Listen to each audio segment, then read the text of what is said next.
record on this computer. I turned it off at lunch. I normally throw the little record screen up. I'm glad Mike's here to remind me.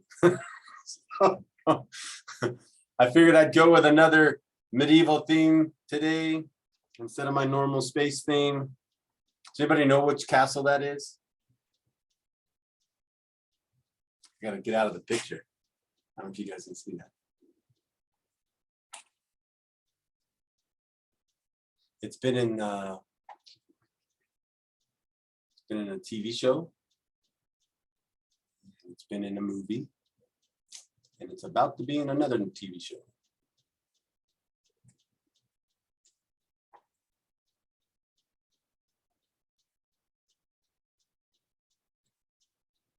It's the castle's name is Doune Castle. It's in Scotland, just outside of, let's say, Stirling. And from a modern TV show, it was Leoch from Outlander. And then if you're old school like me, it's the castle from Monty Python and the Holy Grail, where the French gentleman is on the ballast and tells him, "I farts in your general direction." So that came from this castle. So, and then if you are a GOT fan, the new show that's coming for Game of Thrones, I don't remember the name of it, but that is now the new Winterfell. So this is like they go back in history. So it's Winterfell before it's the one that you know from Game of Thrones. So it's a really cool castle to go visit. And I went because I took my wife and child there when we were there in England a couple years ago. And I went because of Monty Python. She went because of Outlander. So kind of puts it into perspective. But anyways, I thought it'd be fun to kind of throw that out there because this is a kind of a medieval theme this week. All right, so last 3 hours. Last 3 hours, let me share the screen, move things around, get chat where I can see it.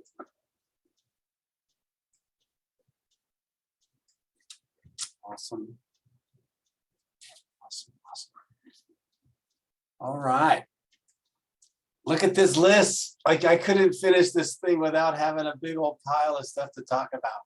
So I haven't added any of these to the list. So reminder, we have the drive, right? We have the Google Drive. If you want to throw stuff up there that's related to this, please do. In fact, and I'll ask when I get to that website. But there's some things I want to throw up there, but I want to get permissions first.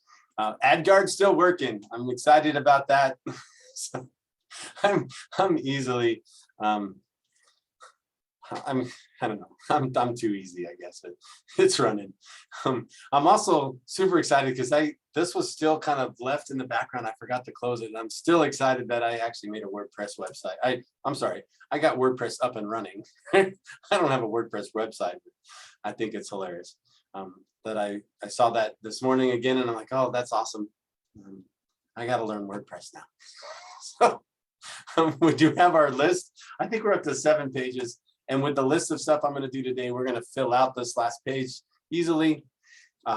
So again, I want to think I should apologize for giving you so much stuff, but at the same time, I don't think if I left anything on the table, then I don't feel like I'm doing what I should be doing. So the first website is Katie's. So yeah, I wanted to share this. It's really good. I saw it go through the chat yesterday. So she didn't tell me I could share. So I apologize if you're mad at me. No, that's fine. I put your name on it. I do want to put the PowerPoints in our Google Drive. So if that's okay. Yeah, absolutely. Okay. So yeah, so check this website out. Actually, I'm gonna. The website's really basic but the PowerPoints, the one, the Internet of Things that's in green It's really good. goes through all of the quick stuff. But Yeah. I'll definitely put together the code for you and send it over to you. Yeah, I love it. I went through it last night. I was like, oh my gosh, I'm gonna share this. So, Did you like the duct tape? I had to vertically, this is the problem when you teach, this is why I take these classes.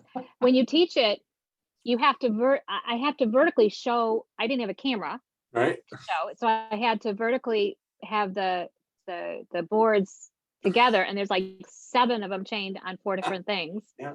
And so I had to use paper tape to Yeah. put it together. But my point was that what I'm doing to have my students do is they're going to use my 3D printer to Okay. Yeah. make That's a better awesome. container to mount those while you're temporarily developing. Yeah, I think that's totally awesome. And I think this reminds me of, I had a student probably, I don't want to say three semesters ago, 2 or 3 semesters ago, and he had a like a little twittering camera bot that he built for his final project, right? And it had an LCD screen.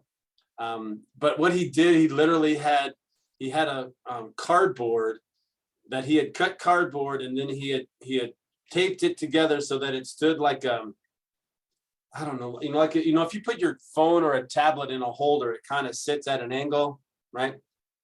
So he built this little cardboard thing, right? And then poked a hole and taped the camera to it, and then taped the LCD to the front of it. And then as he was doing his video, he's like, I apologize for this, the way this looks, but I think it's kind of in line with the vibe of the class. Like, and that's exactly like when you say I was taping stuff, and that's exactly it. Like, hey, we're trying to figure out how to make this, like, yeah, we don't have, or maybe you do or don't have access to to rapid prototyping and things like that, and or we don't, if you don't have the skills to build that on a 3D printer, then you can't really print it unless there's one already made. So I thought it was just hilarious. And then you're like, oh, I had to tape it. Like, yeah, that's what you do, right? you just do it, right? And I think that's totally awesome. I'm sorry, I'm having a good day today. Let me turn my phone off so that you don't have stuff about it. So yeah, so this is Katie's website. It's on the list of things. You got to check it out, right? Totally awesome. I love it. We did miss one magazine the other day when we were doing the Raspberry Pi magazines, right? So they have, Hackspace, and they've got the Magpie magazine, and they've got the Wireframe. They also have this Hello World. This is like a 3 times a year deal. It is designed for teachers, right? And being a Raspberry Pi thing, is designed for teachers K through 12, but they do a lot of really cool things related to how to teach it, a lot of pedagogy, a lot of like curriculum types things in these magazines. So I wanted you to be aware that this one also exists, right? So here's a book of computing pedagogy, and then you got the current issues on cybersecurity. There was an issue like 2 years ago now on machine learning. There's a big whole thing on learning under lockdown. There's lots of good stuff. So I wanted you, again, another resource, right? And this is, it's from Raspberry. It's going to have Raspberry components in it, but there's lots of there's articles from instructors, for instructors, on like how to teach the topics, how to kind of organize the topics, that kind of thing. So I wanted to make sure, again, that I share as many resources. I think we're almost going to be tapped out. Like, there's not a whole lot more that you can find on the web. I'm kidding. You can, if you know of other things, you're welcome to drop them into the list. I think we saved this one yesterday. This is the Utronics one. So I left it here because we are about to do, and we may need to borrow some of the code from that. So I didn't, and then that's the book we're going to use. I did want to kind of throw in a couple of robotics things, right? So, and again, not comprehensive, just things I'm familiar with, right? There may be something better out there, and I wouldn't doubt that there's something better out there. I'm not aware of it. So if you are aware of something and you want to share, great, please do. But Dexter Industries, they have these GoPi Goes, right? So they're pretty inexpensive kits. It's basically a Raspberry Pi mounted under here. They have kind of the quick, it's not the quick connect, it's that groove type connector. But these are a platform that I've used in my classroom. I've used them for workshops. I've actually had, I took the robot kits. I had pre-built the kits. Actually, I had students pre-build the kits, but then I took them to a workshop, I think I had 20 of them. No, we had 15 of them into a middle school workshop. And the middle schoolers, by the time we got done with the day, they were using their laptops to control the robot wirelessly with their keys, right? And then we had a race, which I think I have recorded somewhere, but literally we put 15 robots against the wall and gave them like these 3 points they had to go around. Like, so if you think like, people swimming out in the ocean have to go around a buoy and come back, like go around this buoy, go around this buoy. And it was hilarious, right? So, and they just had a blast, like building these robots. So really cool stuff. There actually is a university version of this, which you can actually balance on 2 wheels and build a balancing robot. It's kind of more designed for engineering. So pretty cool stuff there. The classroom kits, like 5 of them, $1,200. They also do the Grove Pi, which is, I'm going to go with like its competing product to Quick, similar to Quick.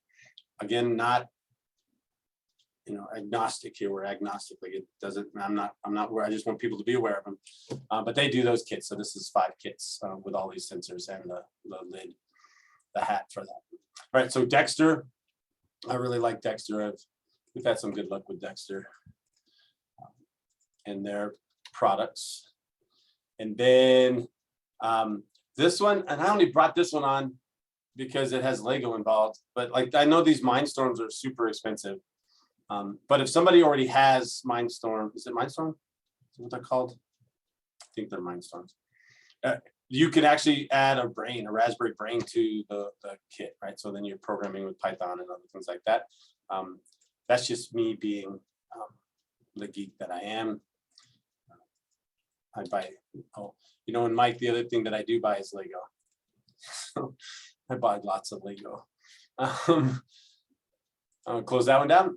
Then I found this one. I thought this was really cool. PiBot, an open, low-cost robotics platform with camera for STEM education. So this one, if you go through the article, like there's actually 3D print files down here.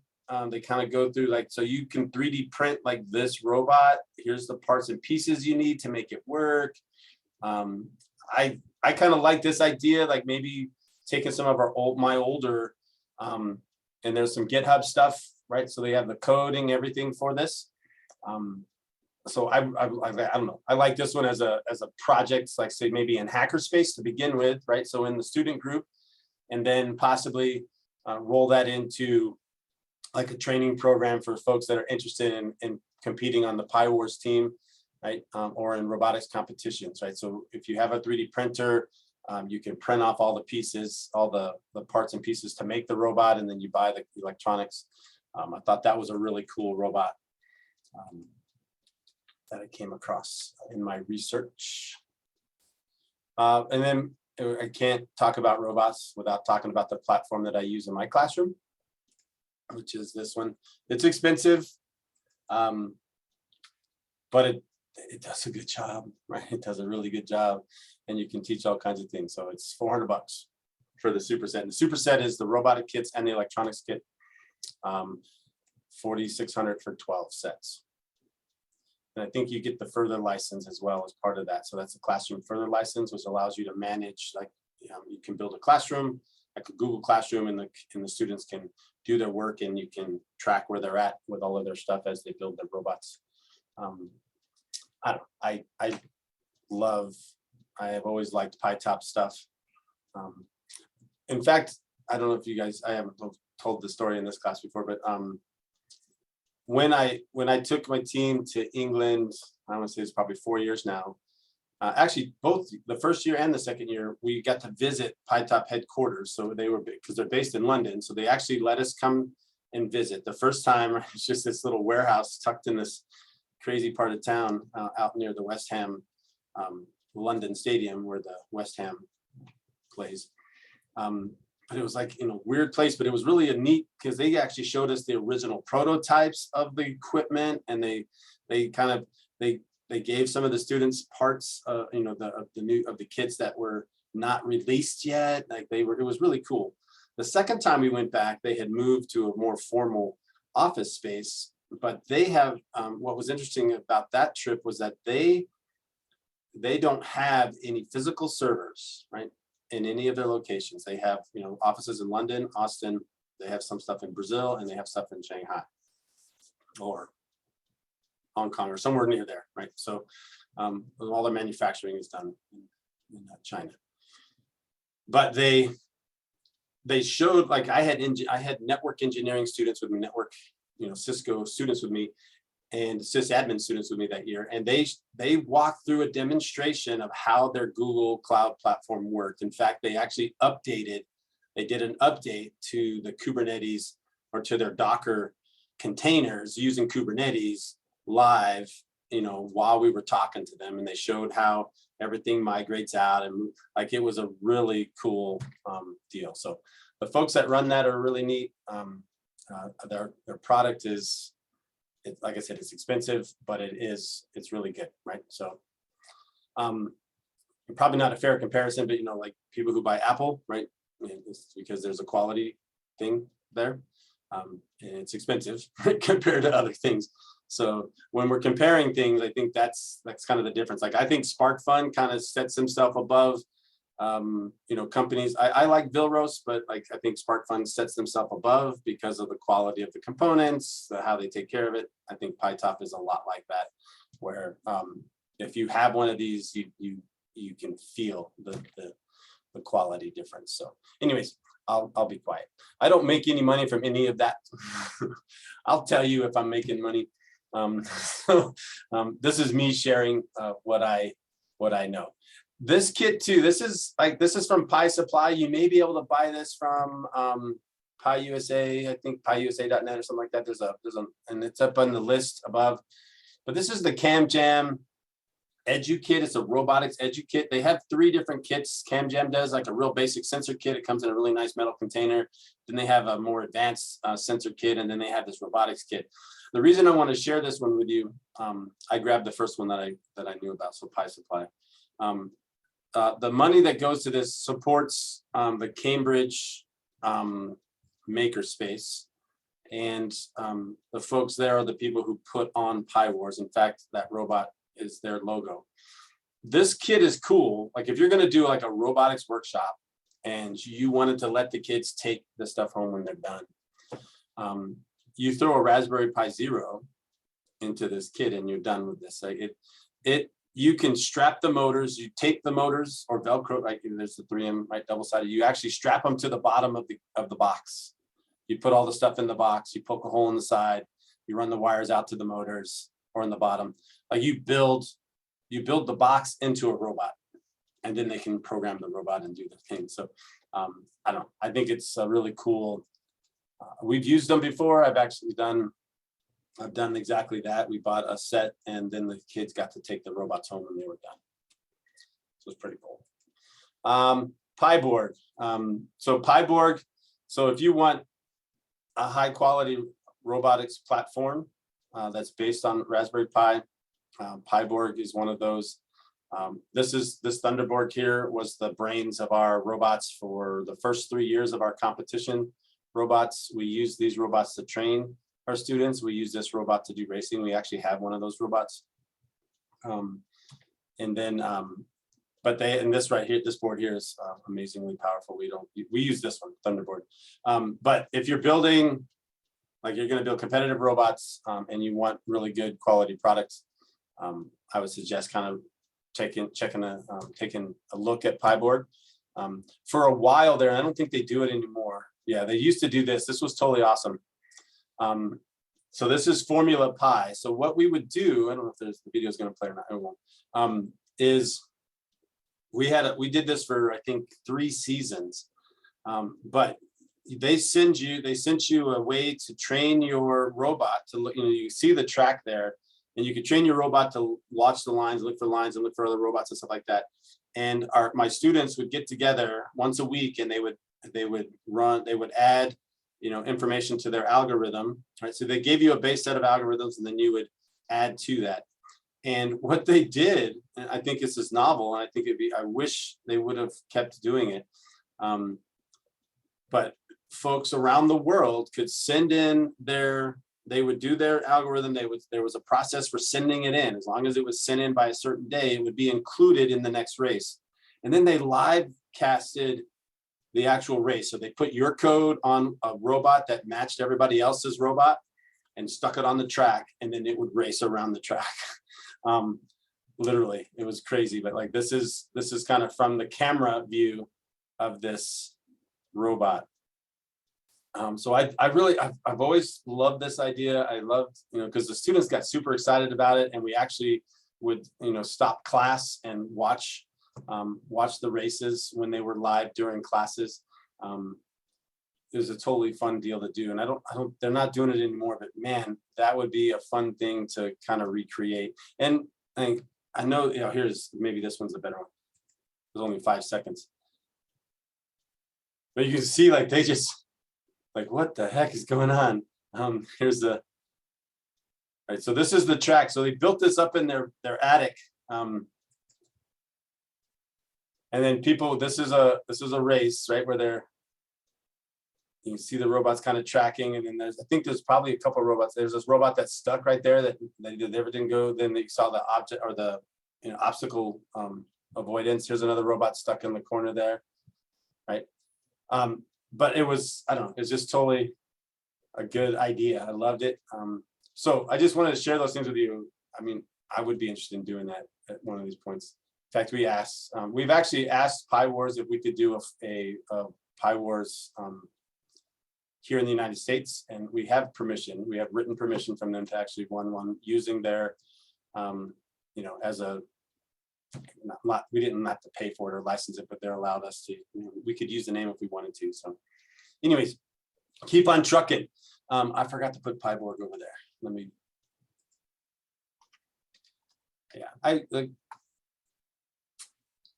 the person who runs PyBorg, super smart, super helpful. In fact, we ran into a problem one year, and he went over to his shop and brought us the parts we needed at the competition. So it's really awesome. And then the last year and a half, my students have been playing with this Redboard as a controller, right? So if you're looking for high-end robotics controllers, PyBorg, and then this Redboard, which is on Tindy, and I think they should have they don't have a video. They had a video at one point. But this thing can handle, I think, 4 independent motors and 12 servos, something like that.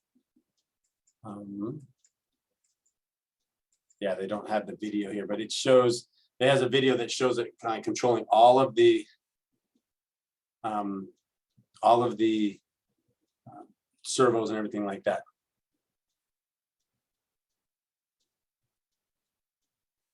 Yeah, the remote activity would be cool. Like, so the idea of that is that you pay to participate, right? So you have a team fee, which that can be that's a lot easier than say buying one of their robots, right?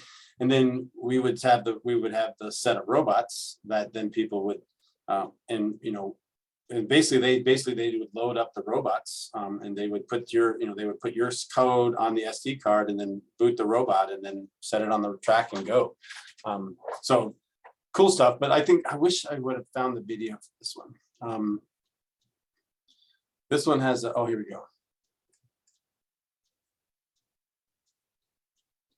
We're gonna watch this Verbo ad real quick.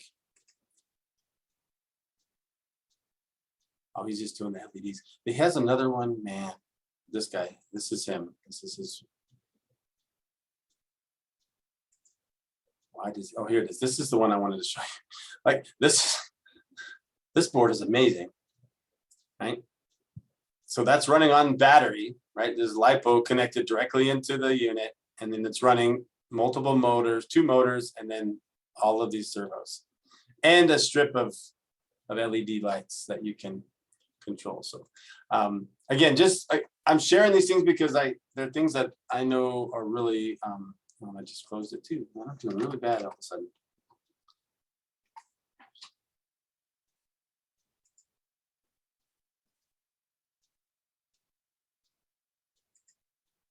So let me share this one over there. Right. So again, these are, if you get into doing competitive robotics and you're going to do it on a Raspberry Pi platform, these are some of the things that I have used, my students have used, and my students have competed in person 3 times. We came in second twice in our division and 7th one year. And then we had an individual compete this last year, or the year, not this year currently, but last year. We had a single student do the remote and he came in 6th all by himself in the intermediate category. The other thing, the last thing, right, which 30 minutes worth of websites every morning. I'm going to be known for that. This camera, Pixie 2, they have it to work on the Lego stuff. They also have it to work. This one works with Python. And then they have a pan tilt zoom setup that you can add to it. This is the camera that we use on our robot. This camera, the code, it already has all the libraries for object recognition, training it for color, things like that. Super awesome. And it's for a camera of that capacity, it's pretty inexpensive. I want to say it's in the $60 range, right? Yeah, $70. All right, so this is a camera that, when you're going to get serious about doing object recognition and control of a robot, it works on Arduino, BeagleBone, Raspberry Pi. So it does object tracking, like right out of the box. You can bring up their code, load up some libraries, and throw a blue ball in front of it, and the robot will follow the robot or follow the blue ball. So like if you want to kind of, what's the right word? Not really shortcut, right? But have a quality, there you go, right? You see the pictures there.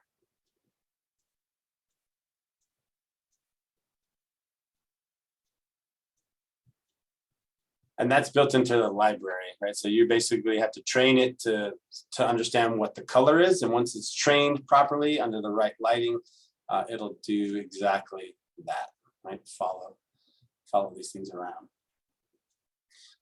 I'll tell you with that, my students, we had a competition. The competition that we came in second, my students won both of the autonomous events against all of the professionals. There was 38 teams there that day, and we came in first in both of the autonomous. Won the autonomous. So think of 1,500 millimeters, so 1.5 meter square. In the corners, there's a red, a yellow, a blue, and a green panel, right? You have before your event, you can train the robot on a different arena to understand the colors and the lighting in the room. And then what you do is you set your robot in the center of the arena, and then it has to find the 4 colors in the right sequence and then go to within 10 centimeters of that. It has to cross a line and then find the next color and go to that color. So the way they wrote it is if you turn to the right, you have to do a 270 every time, right? You have to do 270 degrees to get to the next one. We were, I think, 3 seconds faster on average than the next closest competitor in that particular event. And this, again, community college students using that Pixie camera that I was telling you about there. So a lot of it, obviously they wrote the math or the program to do the work, and they tested it. So super exciting. But I wanted to share those kind of ideas with you, like those motor controllers allow us to turn things really quick and do a lot of really cool stuff. But then that camera with all the built-in object recognition that it has made life, it wasn't easy, but it was a lot easier, right? So cool. Anyways, all right, I'm done. I got my 30 minutes in.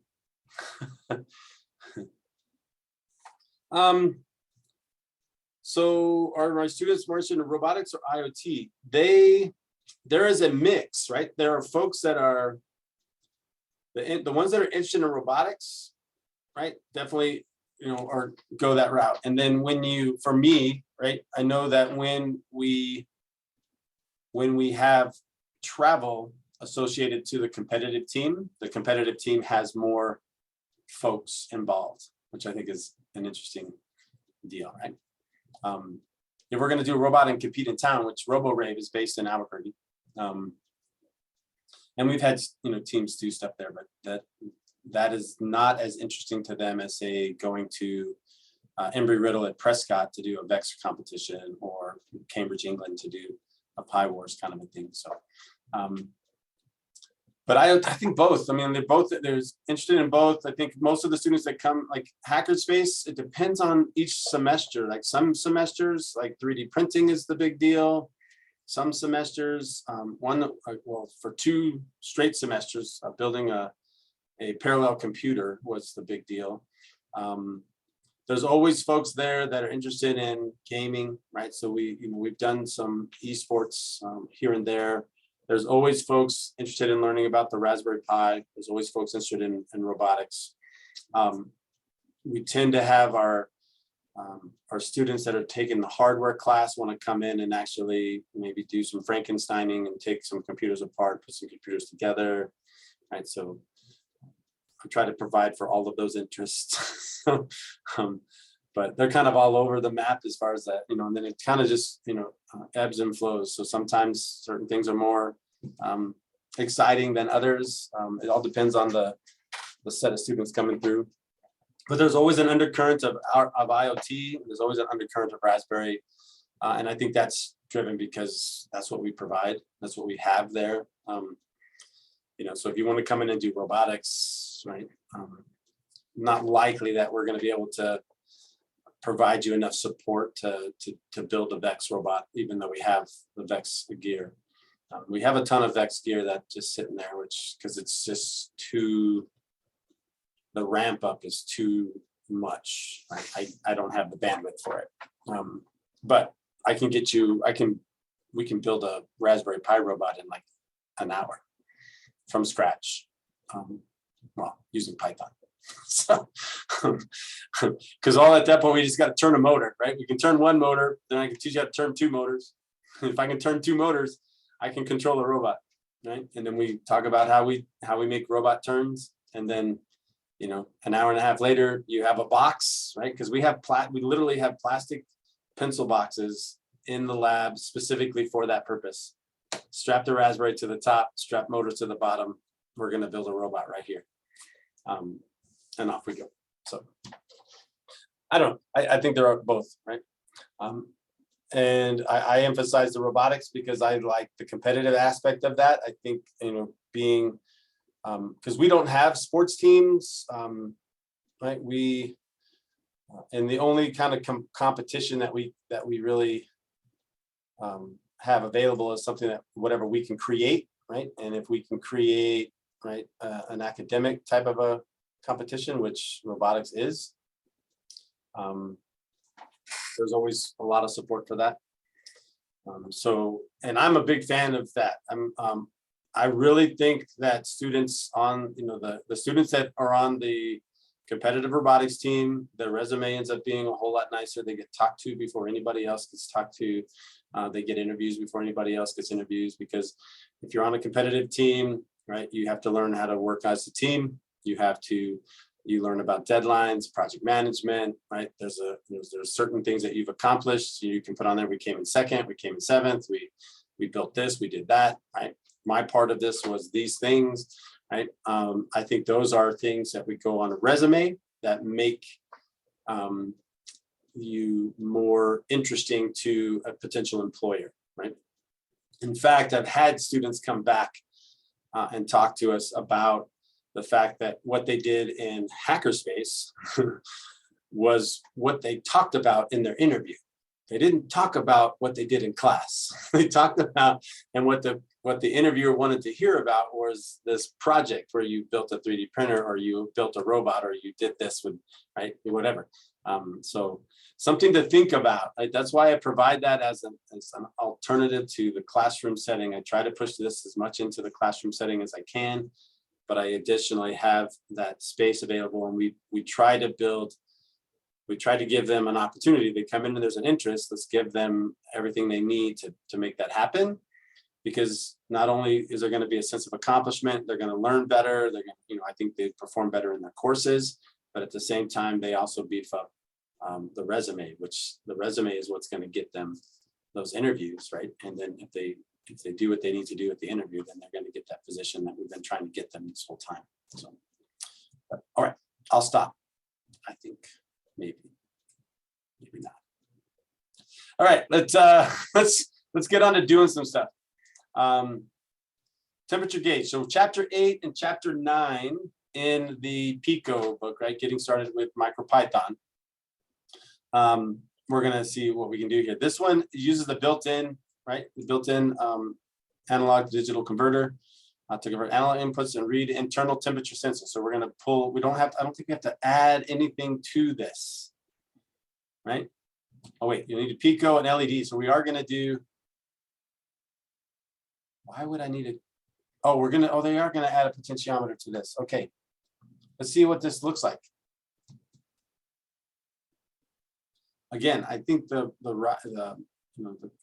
how they explain things, like we're gonna skip those pieces because of time, but I think that's really a bad idea when it comes to the students. So I almost want to have, associate like maybe quizzes associated to the content of these things, so I know that they're actually reading and understanding the components and pieces that we're talking about. Let me tear my project from yesterday apart. And let me get my camera up and running. Any questions? Any other questions? Did I answer? I think I answered the question in a roundabout way. The answer is it depends. That's always my answer.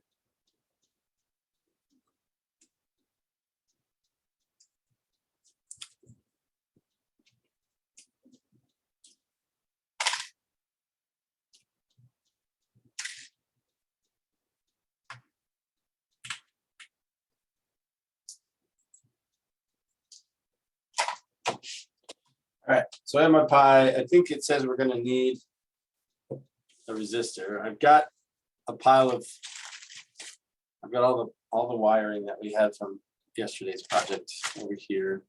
It also says, oh, we need a potentiometer, right? So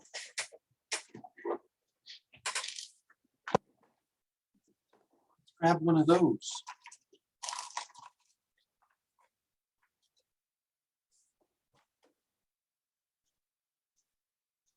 Never used one like this, but a lot of them, like this is a 3-pole, and it looks like that's kind of what the picture looks like. So go with that potentiometer. I believe that thing is going to need a 10K resistor. I'm tracking down the 10K. Right, so the 10K is not bent yet, so. Do you see the resistor in the diagram? I haven't yet. I only see 2 wires though. Only with 2 pins connected. It says up above that we need one, right? So that's what I was. The resistor and the LED come later. I know, but that's a 330. But this one is saying we need a 10K. Some point. That's over there. Yeah, there's no resistors there. There's no 10K resistor. Maybe it's built in. Possibly. I'm going to grab one just in case. But what's interesting is I grabbed out of my 10K bag. So a potentiometer can act as both a potentiometer and a resistor, a variable resistor, depending on how you wire it. Maybe they were talking about that. Maybe they're saying this is the resistor. Maybe that's what they're thinking, or what they're saying to us. I'm curious because my resistors look eerily similar and they're supposed to be different, right? It could be wrong, but I think the Vilrose kit doesn't have the 10K, just has the 330s. Okay, Yeah, I've got a potentiometer that from our IoT connecting things, and on my label, I wrote down 10K K ohms. okay, So I'm wondering if Yeah. that is built in. Potentiometers come in different values. right, Right. different levels, right? Yeah. I have no idea on this one. We have a part number. Oh, it says BT 10K. So we don't physically need a resistor. This is the resistor. Potentiometer. So we have the potentiometer, that we have an LED. That's what we need. And the reason they ask for such a higher resistance, so you don't, the current that goes through the potentiometer is not too high, doesn't draw a lot of current. I love it. Okay, so yeah, that was just me thinking like it says 10K resistor, let's grab one. So, all right, so here's the wiring for that, right? So I'm assuming this is plug in, right? I've never done this one. I don't want to do it backwards.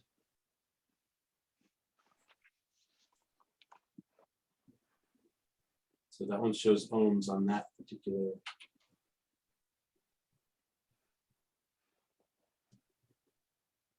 Line.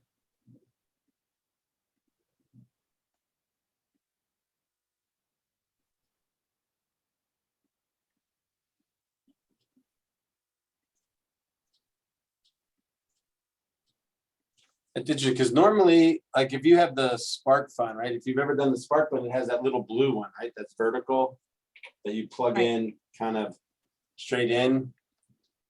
So my concern here, this is me not having played with one like this, right? If I look at the picture,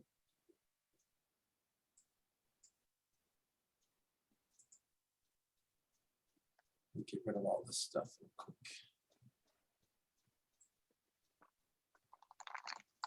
Sorry. If I look at the picture, I'm thinking to myself,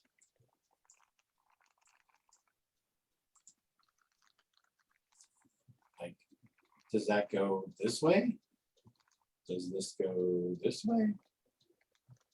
It doesn't matter. I think the outer 2 pins is 10 The kilo. other two are those two just, and then, so this one's not, it's not polarized then, right? So you're saying? No, just a resistor. All right, cool, then we'll do that.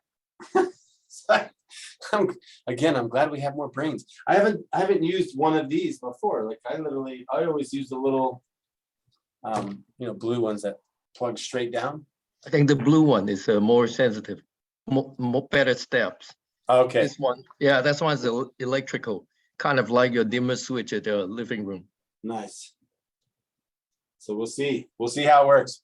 All right, so that's in there, and then based on where the legs are located, we need to wire up a couple wires here. So If it's okay, I have a question for the group. sure. Our potentiometer legs were breaking off right and left. Did other people experience that if they had if they're using the Spark Fun kits? Yes.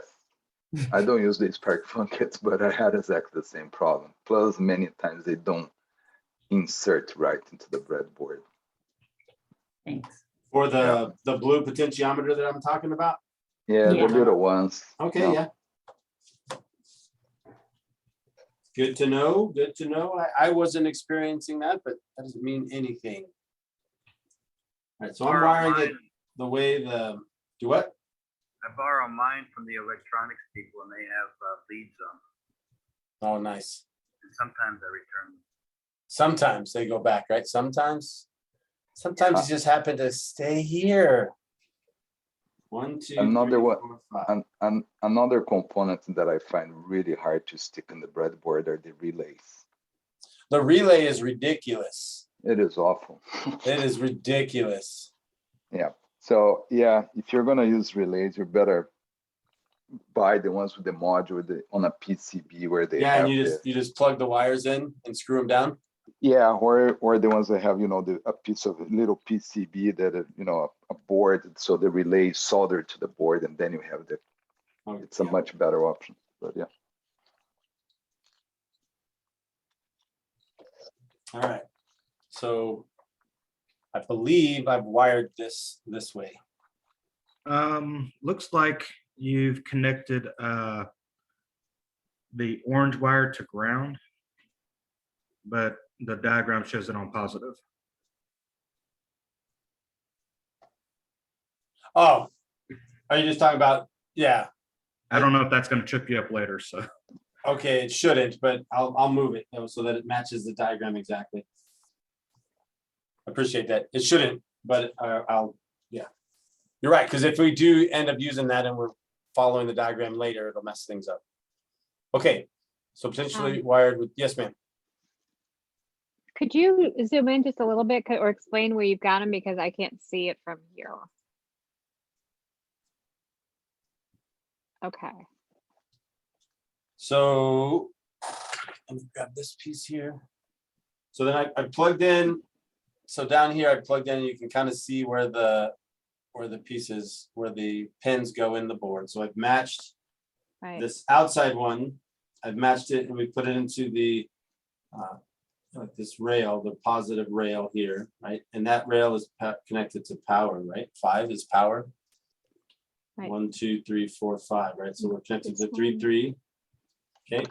So it goes from on my diagram, outside pin on the resistor to the orange down to the positive rail to the black cable to number 5 on the Pico.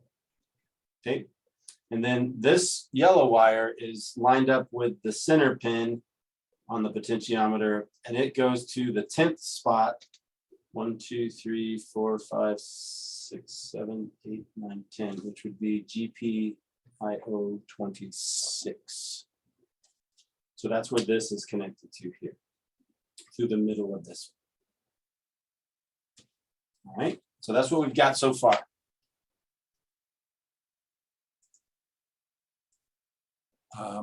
Then it's, all right, I need to actually connect to my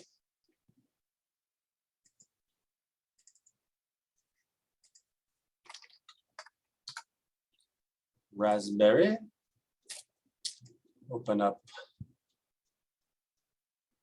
Thonny. And I did all of that wiring without being plugged into the board because of weird issues we had yesterday. So I just plugged it back in.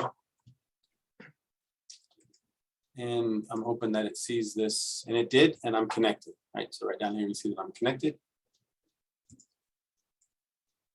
Does the potentiometer, the third pin, need to tie to ground too?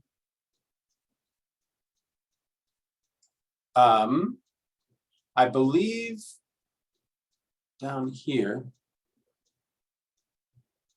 it has this tie ground in, right? I was just kind of following through what we've got on the instructions here. All right. Turn it over 3 pins, plug it in here, open Thonny to begin a new program, right? So, and I think they may be trying to show us something by having us do this without having that wire, right? Because there should be another wire, right? I agree with you 100%. There should be another wire. So I'm curious. I'm going to go ahead and we'll follow exactly what they do today.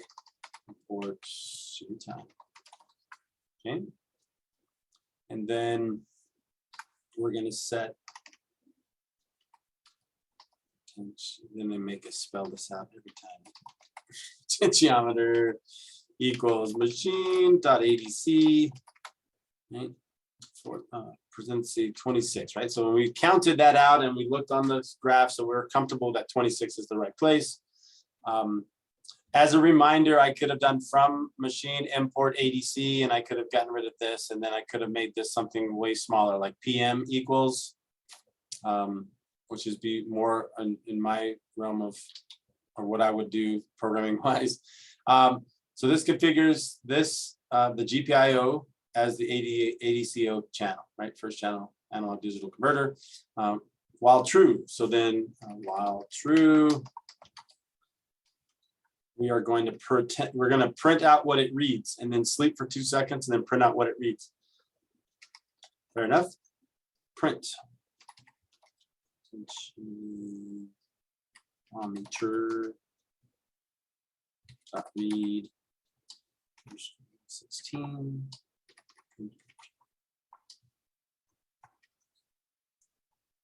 And then time dot sleep.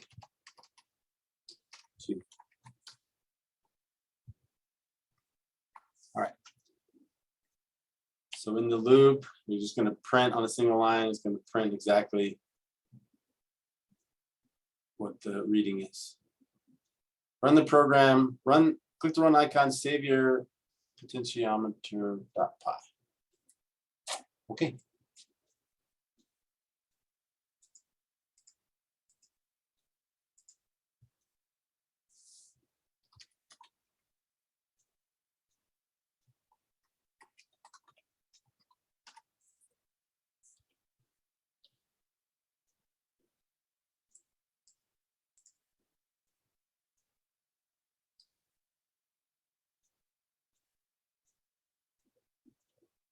Did I spell wrong?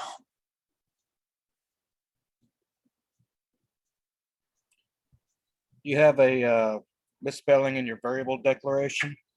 Up here? You have an N right before the word. Oh mute. my gosh, I do. Thank you. I'm like, it says, so and this is like, my students would bring this to me. I don't know what's going on. And I'm like, what's misspelled? That's the first thing I thought to myself. And I just didn't see the N. So let's stop that.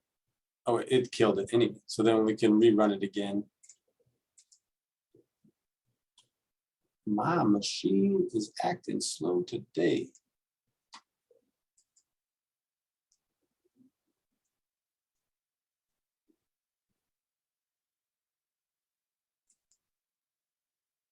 $65, $535.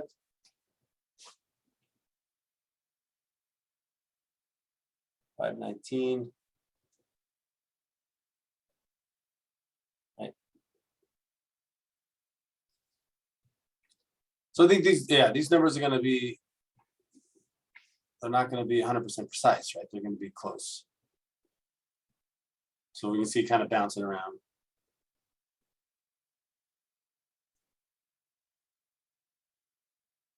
All right. And I think they probably explain, right? Print out a large number, likely over 60,000. So the funny thing is, run and click it, you'll see the program print out large. It's not going to work until we have an extra wire. They're acting like it's going to work. So I think the diagram's wrong. And we talked about that a minute ago, right? So right now, it's only going to take an open reading because there's not a ground for us to have a resisting. There's no, okay, I think they meant to have this finished. Well, they do explain it in those several paragraphs there. Okay. But I'm seeing right here, like it says, once you do this, you turn it the other way, the values will change, right? Well, they're saying that you can have it work in 2 different modes depending on your needs. And I didn't really study it too deeply myself. Okay. But they're explaining how it can act as a variable resistor as well as a potentiometer, which apparently are 2 different things. I don't totally understand it myself. It's an electronics thing, but this part's where coming up a little bit later is where they'll start adding the extra wires and stuff. So at this point, it's just a resistor, right? And then down here, it becomes a voltage divider, right? Because then you can control what's going on in this wire by turning this knob, right? So it pulls, this is going to pull 3.3 depending on where you have this, well, 10K, right? It's the max it's going to do. But we push power into it, right? And we can control how much power goes through, resist it or divide it, right, with this potentiometer. So I think we need to add these wires, right? So why are your numbers different than perhaps mine? It could just be the sensitivity of the potentiometer you have. It should be, upwards above 60,000. I mean, they're comfortable No, telling mine are you. bouncing all over. Mine are Yeah. bouncing like 4,000, 2,000, 52,000, 4,000. Oh, wow, there's Something. something, it could be maybe something Pro- wrong with Probably the wire wire? open somewhere. Yeah. There could be something wrong within one of your wires. It could be something wrong Okay. with the actual potentiometer. It should be reading above 60. Like it should be like, doesn't have to be perfectly high, but it should be above 60. I think if the 2 pins, it became the resistor to limit the current. And if you turn it, and here it should be, could be 0 ohm, could be up to 10K ohm. So if with 2 pins, Yeah, so It's see, not- I turned it and I've gotten, I might drop down to, you can see how it's dropping. yeah, So it's all the way, like on mine, all the way to the left now, and I'm in the 64, 63 range. And if I turn it all the way to the right, now I'm all the Then way the up to max the out. 65 range. I'm maxed out there. Yeah. Right. And I believe if again, we're learning potentiometers today. Right. If we put the ground in, we should be able to go close to 0 and close to 65. Like it allows us to then control the entire range. Right. That's my. yeah, it will be the voltage driven then. Yeah, Okay. you're going to look at the voltage between the midpoint to the ground. Okay. Yeah, so cool. So then if we add those other wires, which is gonna be, I'm gonna scroll down to these other wires down here. Right? So I think I should have read before we got here. Because I have a feeling that they explain a lot of this in this chapter. Because It's of the okay, way, Carrie. I read ahead and did the project already. Because they're- And yeah, you're because getting there. they're doing it, right? They're doing it. I- I'm okay with Dan learning wired this. mine. Can you just show me the potentiometer in the wiring again? Yeah. Because I had to And I Undo. wanted to see where the ground was located and so I can get that wire done real fast. So here we go. So, so here's the wiring. And what we need to do ground is we get to add 1, 2, 3. And this is gonna go right to that negative bar. And then from the negative, or from the third I can't see that. I third can't see pin. your wire. Okay, you can't see this whole page? You don't see that?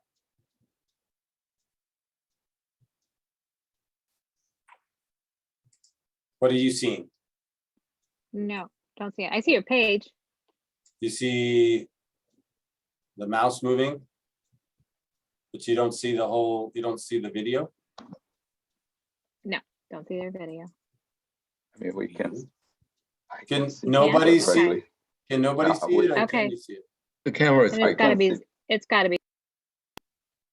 But yesterday we fixed this by me stopping the share and starting the share. Have you tried turning it off and on again? Can you see it now? I have a camera up right in the middle of my screen. And No, now I just see you. just see me, full screen. I've got I think I'm projecting a full screen camera view. Yeah, so Carrie, you're projecting. I wonder if she needs to click at the top of the screen. Is there an option to change to the to change to the screen share? I think when I first joined, it usually shows me just the webcam portion, and then I have to, flip it, I guess you could say, All right. on my end. I see it. I do see it now. So I turned off my orange camera. guys, I turned off my camera. I'm gonna turn back to chat. So I'm just looking for the yellow goes to which one? 1, 2, or 3? the I'm looking for yellow, that part. this yellow is to 10, right? To the 10th spot or GPIO 26. That was from the earlier piece. I just added the purple wire to the third pin, right? So right down there, the third pin, I added the purple wire and it's gonna go to wherever my ground wire is, which is this green wire. All right, so the green wire, so I added the green wire just now.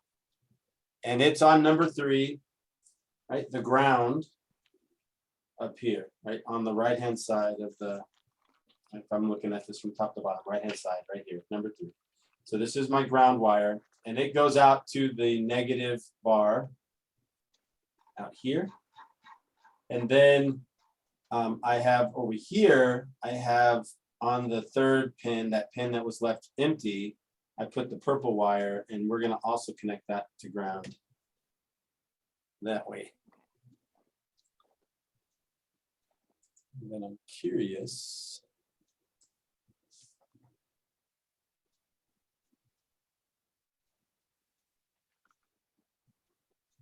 Yeah, so by adding ground, now you can see I'm super low when I turn it that way, and then I can actually, I did hit a 0, so I'm down, you know, midway, not midway, that's what, quarter.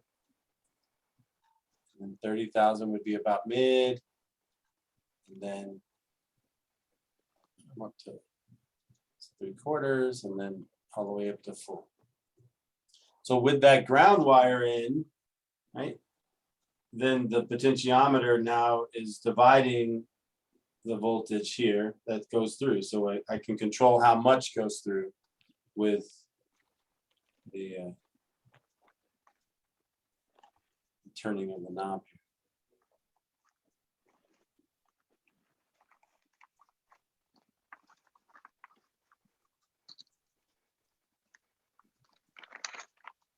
Right. Very cool.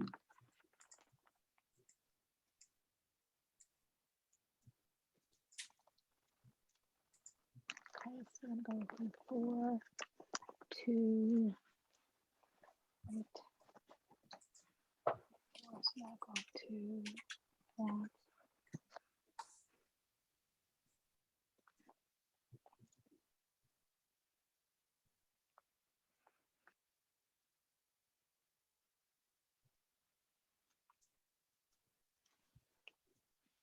Okay. So I'm kind of goofy on this one. So your yellow one that's with the potentiometer is not lined up with the middle of the leg where the or is it? Yeah, no, It looks it's like it's one of, so mine has a space in between each of them. So Yes, this and your yellow line- wire is lined up to the middle pin on the potentiometer. That's going to be where okay, not the res- space. Not no, the space. it's lined up with the pin. So this is like the left pin, the right pin is purple and orange, and then the yellow in the middle is actually lined up to the middle pin.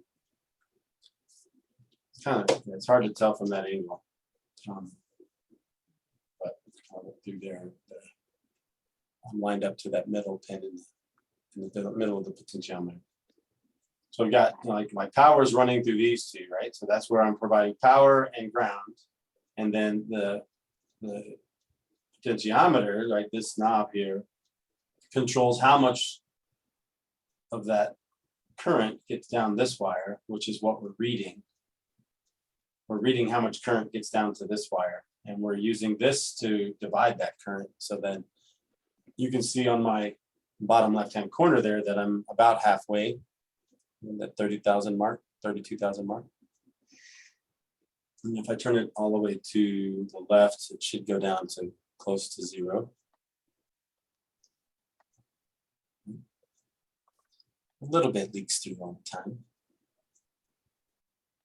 And I can turn it all the way up, and then that's all of the energy through.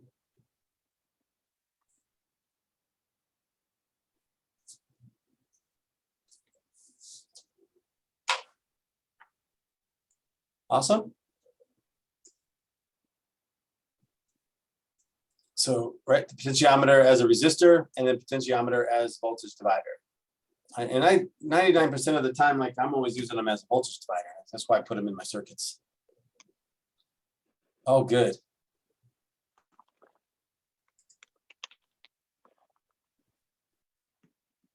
Oh, look at there. I like the verticalness. Exactly. All right. I'm gonna throw that over in our parts list. Yeah, just I don't know exactly what value that is. I didn't pay attention, but oh, they have in all different 100K, Right, so- 10K. You just want anything above 10K. That's yeah. Those I don't like. No, yeah. That one's okay. These extra wires are that one. There you go. Yeah. That's for demonstration, I would say. Yeah. I like that. All right, good. So that was, thanks for that. I've added that to our pile of, we're almost onto 8 pages. All right, so the number you see printed on the shell is decimal representation of the raw output, right? With 65, 535 meaning full voltage. So the easiest way to do this mathematically is just to, right, to divide that. Okay, so then add the following above your loop. So above the loop here, we're gonna add conversion factor equals 3.3, the amount of voltages that we're actually sending. We're going to divide that by the number of divisions that we can actually have. And then in here, in the while true loop,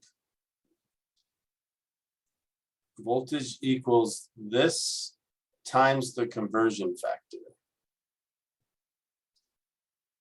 So I'm gonna steal that piece and we're gonna go voltage. So inside of the loop, we create a variable that's gonna read the information off of the pin 26, and it's gonna multiply times the conversion factor.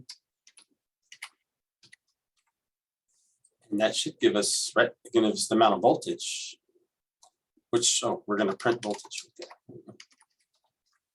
So we're gonna print the voltage. So then we're gonna convert this to voltage. That's what we're hoping to do. So I'm gonna stop that, hit play again. All right, so I'm full up, right? So I've got 3 volts going through. And then as I turn it down, I can control the amount of volts all the way down to something close to 0, but not quite.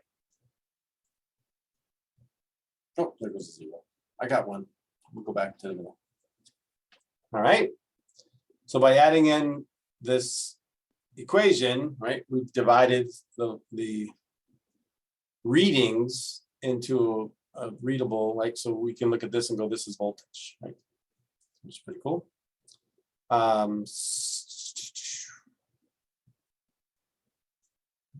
And they explain what that does. I've already explained what that piece was doing.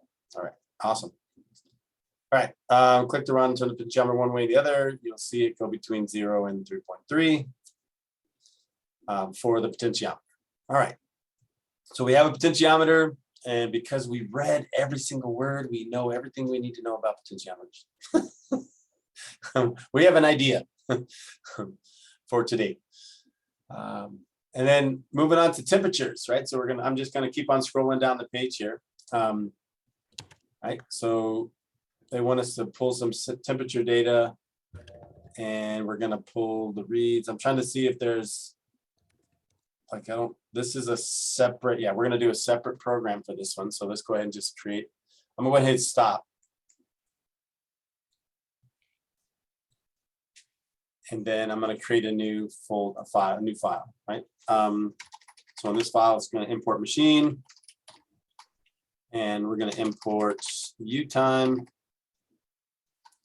and we're going to create a variable called sensor underscore temp, right? So this is going to pull from that same temperature gauge that we pulled from, our temperature reading that we pulled yesterday off of the board. Okay. So that's interesting. Okay, there is a GP4. But we're pulling ADC.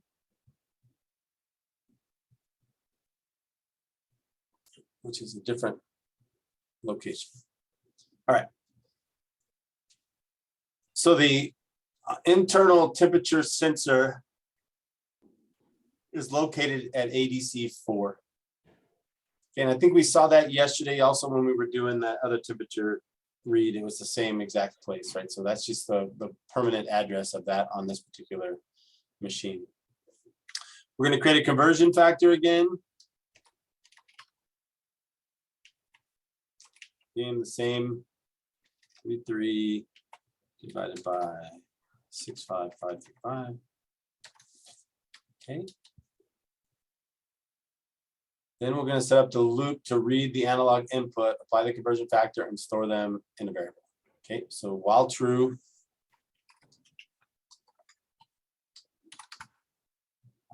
we're going to read reading equals sensor underscore temp dot read underscore U16 open close times the conversion factor.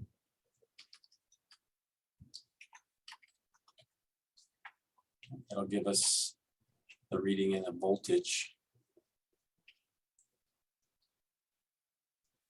And then rather than print the reading directly through, we need to do second conversion to take the voltage, report, analog digital, and convert it to degrees Celsius. Okay, so then the next one, temperature equals 27 minus parenthesis reading minus 0.706 divided by 0.001721. So that's going to take, we're going to grab a voltage reading from the internal temperature sensor. Actually, we're going to take that reading, right? We're going to convert it to voltage. And then once it's converted to voltage, we're going to take that and apply this equation, 27 minus that number, which is also minusing some more, divided by, right? This is one of those ones where they, they'll put this on Facebook and what's the answer? Right? So do this first. Then it's going to convert, right? So we'll end up with Celsius, right? So we'll end up with Celsius. Wonder if they have one. Well, this is a book made in England, so they won't give us the conversions for Fahrenheit. All right. And then inside the loop, finally finish your loop, we're going to print and then sleep. That makes some sense, right? So then we're going to print the temperature.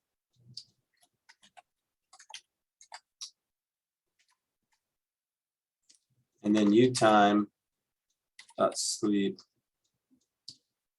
You would think they would have made a class for this, right? Like in machine, like you could just pull it as a certain version. The program should look like something like this. So, and I think we've got that. All right, so let's run this one. Temperature.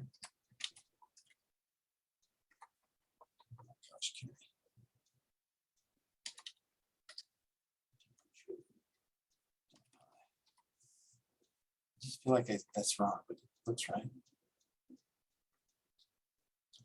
not putting a capital on it.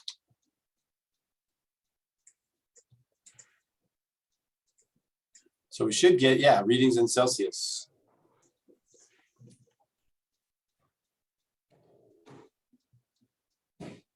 All right, so now we've got two different analog reads. Right? One is for the potentiometer and one is for temperature.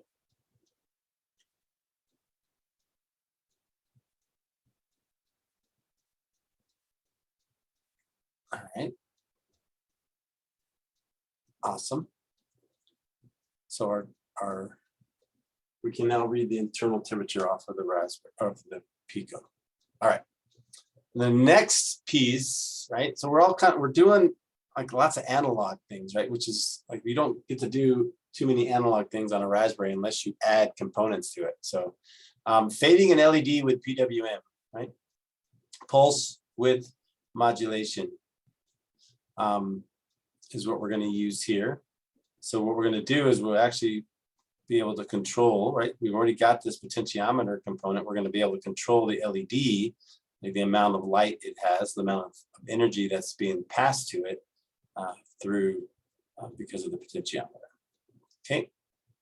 So let's go ahead and get that one wired up real fast. We take the, here is our,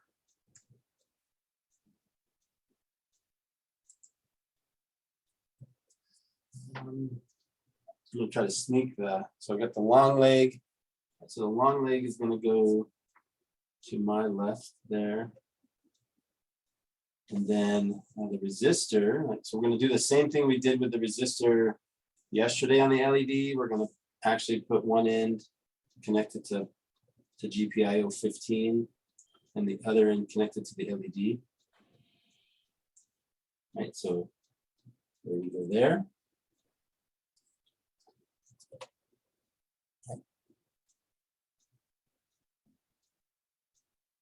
And then we need to connect this other side to ground, right? And ground is going to be our green, which is going to be the outside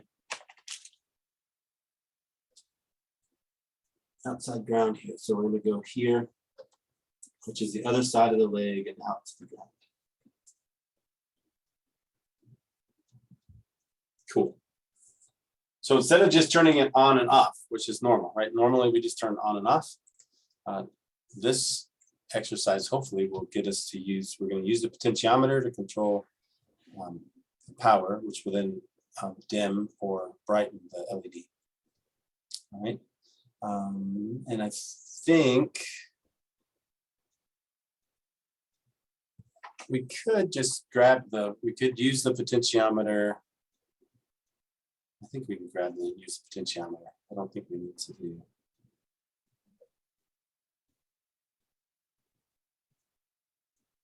Oh no, it's pretty straightforward. Okay, so we're gonna do a new one. Hit that one. We don't need to convert this or change that. We can just use a new one.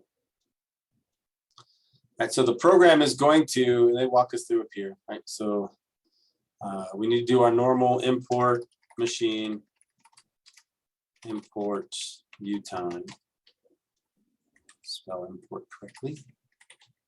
And then we're gonna create the variable LED. And that's going to be machine dot. And now we're, instead of using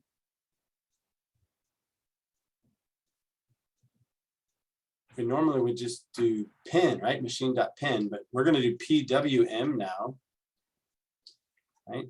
And then you're going to tell it that that's going to be on pin 15. All right, so pulse width modulation. That's going to allow us to use analog here, right? When you normally would. LED machine.pwm, parentheses machine.pin 1515. Okay, that looks good. All right, we also need to tell it the frequency of the LED. So 1,000 cycles per second, what we're going to set this to. So LED frequency parenthesis 1,000. And I would imagine the more we read into the machine, the MicroPython machine libraries and things like that, the more of this stuff becomes, and I got to spell it right, frequency, not. Right, so we're setting this to be 1,000 hertz. Okay. And I'm curious. My thinking is like, well, what is is that normal for LED? Can it be higher or lower? What does higher and lower do? If I put it too high, would it break something? If I put it too low, would it work? I mean, I don't know, just all kinds of questions go through my mind when I do these things. So I've got machine U time. I've set the LED to be using pulse width modulation on pin 15. I've set the frequency of the LED to be 1000 Hertz. Then I want to do LED duty underscore U16, and what this is going to tell me is that the light value will be based on the potentiometer. Right. Whatever the reading on the potentiometer is what it's going to, that'll be the amount of energy that's going to be used to power the light. Fair enough. They say that's all we have to do. If I click run, what are we calling this one? Doesn't say. Let's call it PWM-LED.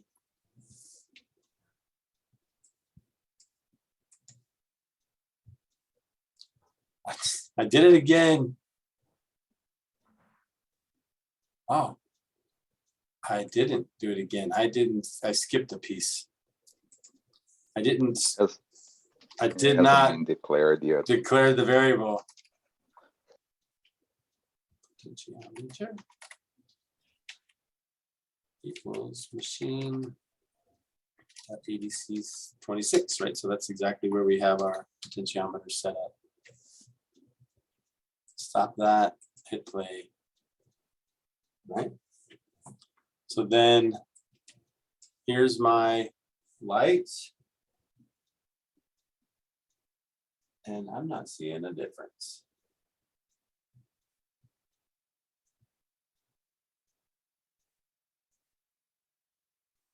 Interesting. Oh, there it goes. No, is that lower? No. I'm not seeing a difference. Not seeing a difference. We should expect to see a difference. Am I correct?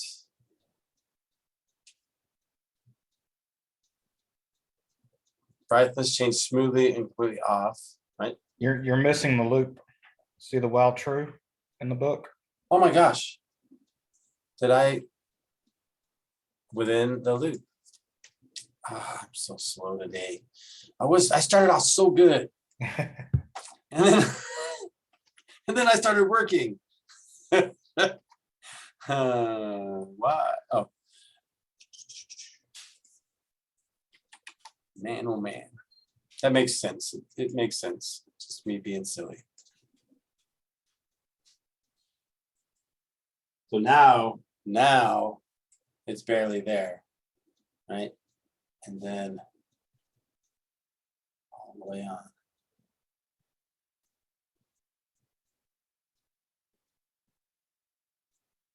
I love it.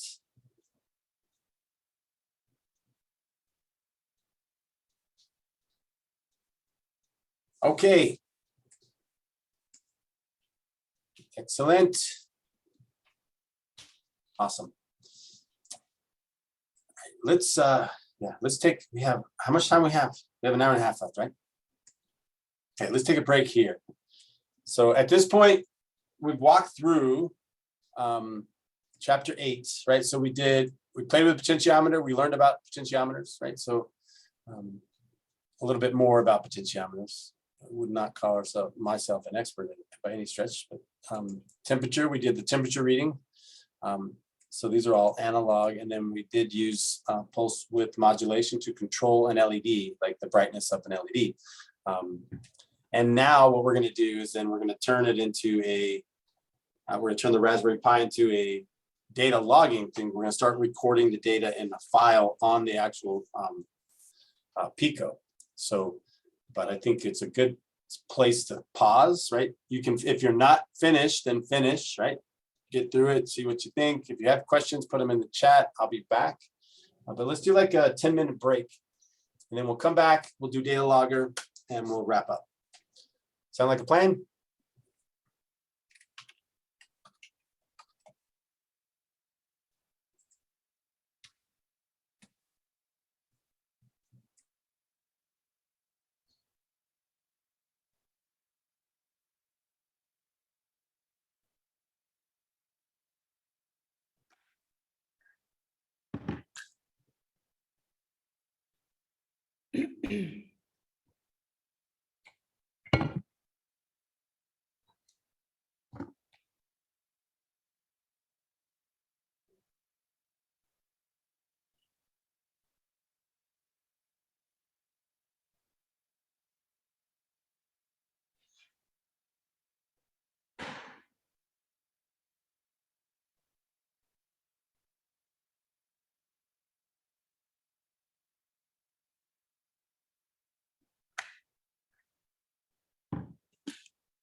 I haven't had that issue yet. Okay, it happened yesterday with the Wi-Fi and then it Mm. happened again here and I don't know. It's not recognizing the USB, which is weird. And you are running this from your, I'm on a Mac.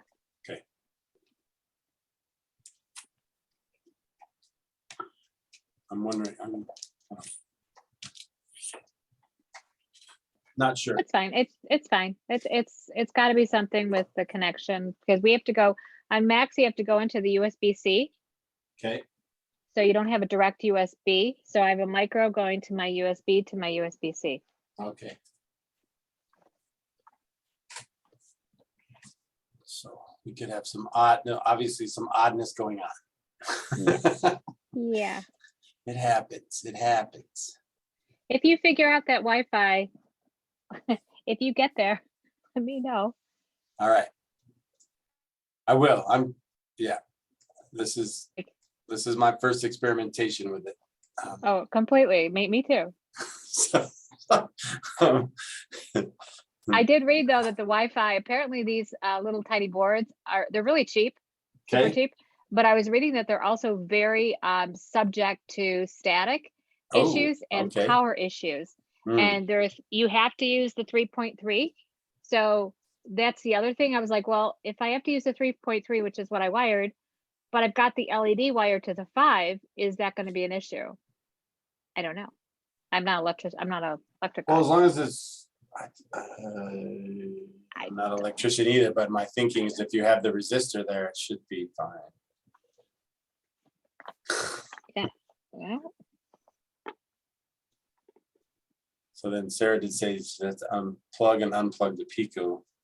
Yep, I did that. Okay. I did that. That's why I said it's something I think that's a Mac. It might be, and I don't know.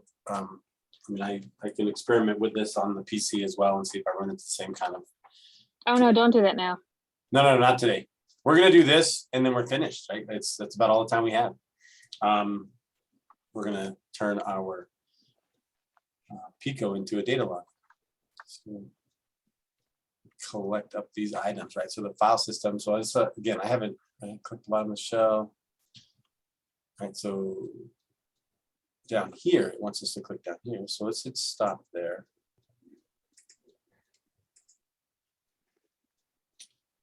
At the bottom of the shell and start working area. So type this. This tells MicroPython to open a file called text.txt for writing. You won't see anything print in the shell when you press enter, because although you open the file, you haven't done anything with it yet. So I'm assuming that when we do this, it also creates the file. So we're going to do this down. You see, we're doing this down below in the interactive. So file equals open test.txt, comma, and quote W quote, and then close parenthesis.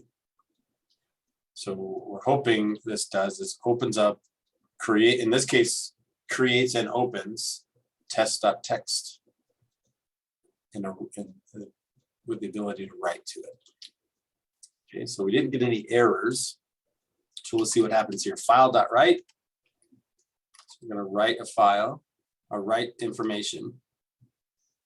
Right? And we're writing to test.txt because that's the file that we have opened. A new file. Somebody was being creative. Right. When you enter at the end of the line, you'll see the number 12 appear. It wrote 12 bytes of data to write this. 1, 2, 3, 4, 5, 6, 7, 8, 9, 10, 11, 12. So a byte of data for each character. All right. Very cool. So, right, first two instructions worked. Yes. File.close. Right, so we're going to close the file. And then we're going to open the file. File.open. Test.txt. Whoops, I need quotes.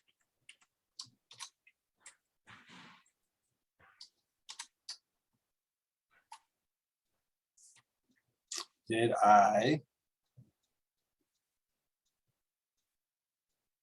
test.txt? Test.txt. Oh, file equal open. Wow, I'm like, what did I do wrong? File equal open, right? So we're setting a variable that will open this. We're not actually opening, I don't think, right? Or does it? There's no W. That's because instead of writing to the file, you're going to be reading it.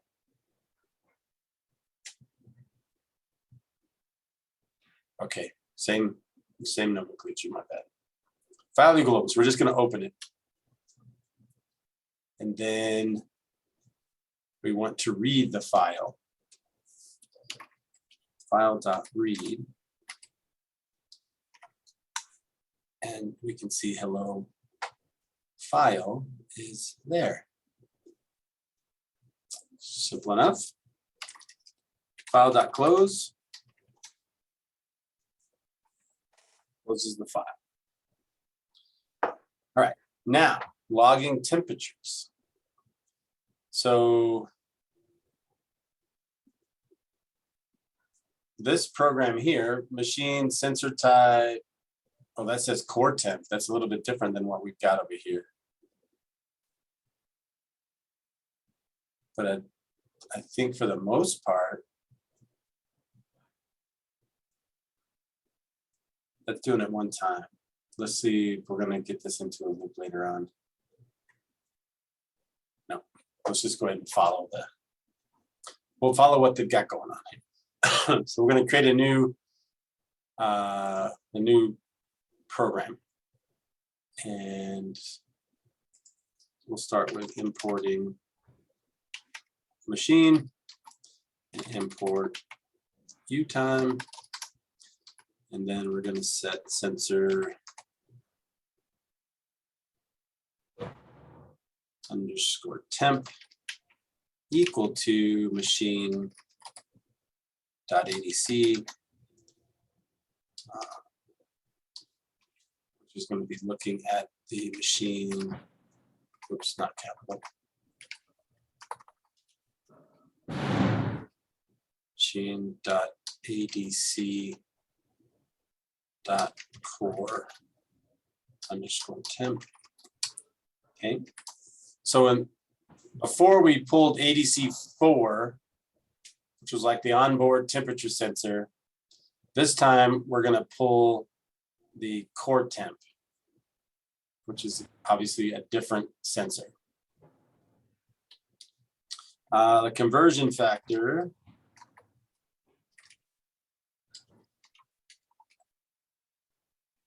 is the same conversion factor that we've been using.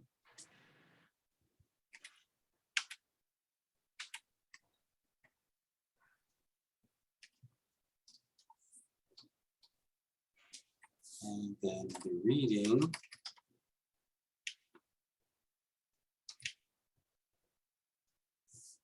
these two lines are the same lines as these.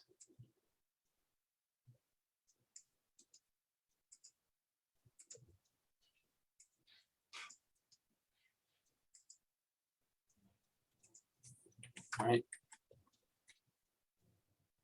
Reading equals sensor underscore temp dot read U16 times conversion factor. Temperature equals 27. Those are the exact same lines. Okay, we pulled those from the other program. All right. So you might recognize this code, right? Same code in chapter 8. Like I said, I should probably read it. Then we're going to open up file temps.txt. I think it's right? And then we're gonna write the string. So file equals open, right? So now we're actually starting to actually store data. We'll be storing data on the Pico as part of this program. And then the part that I did read about this, as far as the reading is concerned, if you're taking a reading every minute, right, and you just have just the temperature number that they've this program, the program will last 18 days before it fills up the available memory. If you take it and they said if you take it every hour, like it was like hundreds of years, like obviously it's longer than you would not run out of space. I think we did the while loop. Yeah, we do. Right now, it's not there yet, though. Oh, okay. Like, because if I go down, like, this is what we want to see. I think it's gonna like write a single temperature there just to double check and make sure it's there, and then we'll probably throw it into a loop a little bit later, right? All righty. I would have. Yeah, we're gonna throw it into a loop at some point. I think they're building us up to that. Whoa! I clicked a button. We are right there. Okay, yeah, we are going to do a loop. I think right now it's just let's get it to work and get one record to show up, right? So then file dot write. Whoops. File dot write, and we're going to write the string value of temperature. Okay, so and we're going to write that to the file, right? We're writing that into a file. So sensor temperature is equal to the core temp. We create a conversion factor. We're going to create a reading where we read the sensor temperature and apply the conversion factor. Then we're going to convert that information to a temperature reading in Celsius, and then we're going to open a file with write capabilities, and then we're going to write that temperature that we just pulled into the file. Right. Then once we're done, file.close. All right. And then they want us to run that, right? So run this. It should ask us, I'm going to put it on the Pico. I'm going to call it data logger.py and click OK. Right. So it ran. You can see I got another set of carrots down here. So I believe if I come down here, what it wants us to do is file. We're going to open that file.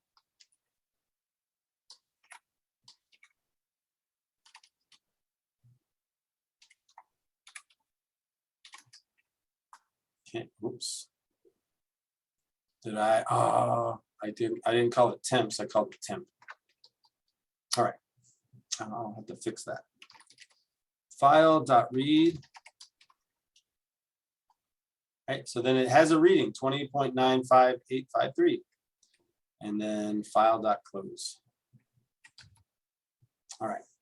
I am going to correct my program. Temps is what it should be. I'm going to stop this. I'm going to run this. And then I should be able to I got to open temps with an S. And then we're going to read it. So I got the same exact number. And we are going to then close it. Okay.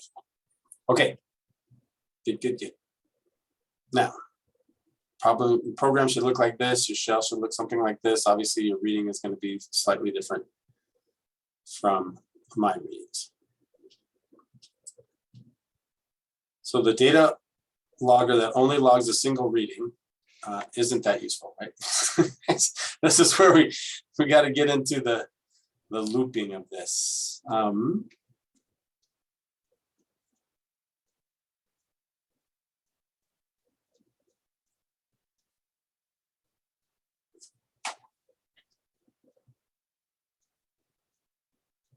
Click run again and read the file again.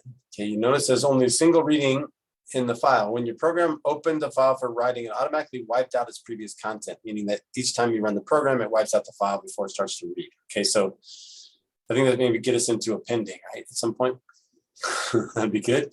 To fix that, you need to modify the program. Start by clicking and dragging your mouse cursor over these lines.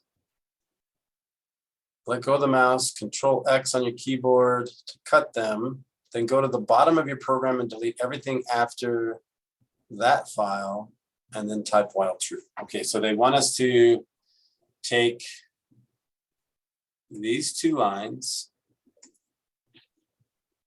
Control X those, and then come down here and delete those, and then start a while true loop there. After purchasing, enter at the end of the line, hold down the Control and the B. So we're just going to repaste. We need to tab that back out. Okay. Then your cursor start to blow.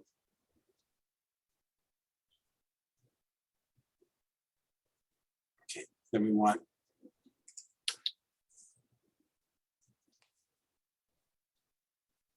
so they want this inside. So inside the loop, we want to write to the file. So as long as we don't close, sounds like as long as we don't close the file, it will continue to write information to the file. Is that what I'm understanding here? Second. Okay, so file.write the string value of temperature into the, right? So now though you're going to need to do something new.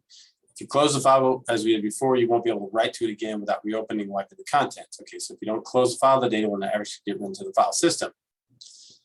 The solution is flush the file rather than close it. Okay, so file flush. When you're writing to the file, but the data isn't actually being written to the file system, it's stored in what's known as a buffer. When you close the file, the buffer is written to the file in a process known as flushing. If you use the file flush, it's equivalent to a file close, in that it flushes the contents of the buffer into the file, but unlike file close, the file remains open for you to write more data later. Awesome. So then after the temperature, we'll do a file flush, which will write the data to the file, but leave it open for us to continue to write more data. And then we will sleep for 10 seconds.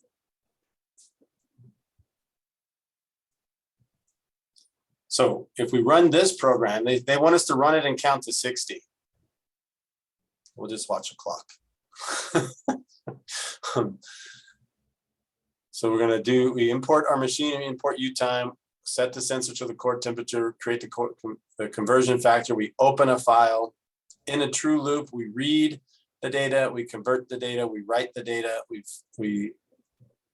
flush it, which is writes it into the file, but leaves the file open, and then we sleep for 10 seconds. All right, so let's do that. Hit stop, hit play. We're not printing to the screen, so we won't know. So we can just kind of hang out and give it time to get some readings in there.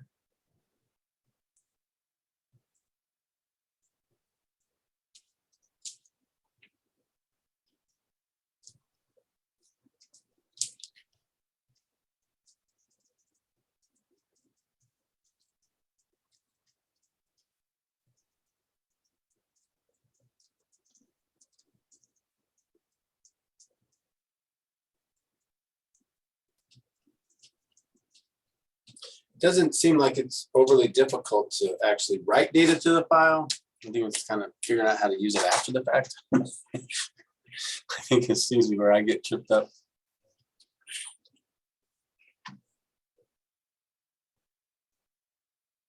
We're going to give it a little bit more time so we can see some records.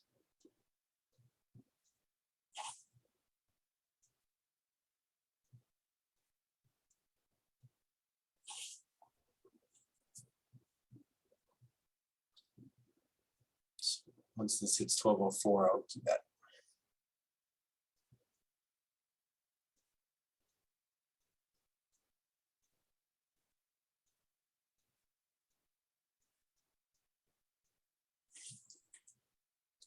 We need Jeopardy music now. Do, do, do, do, do, do.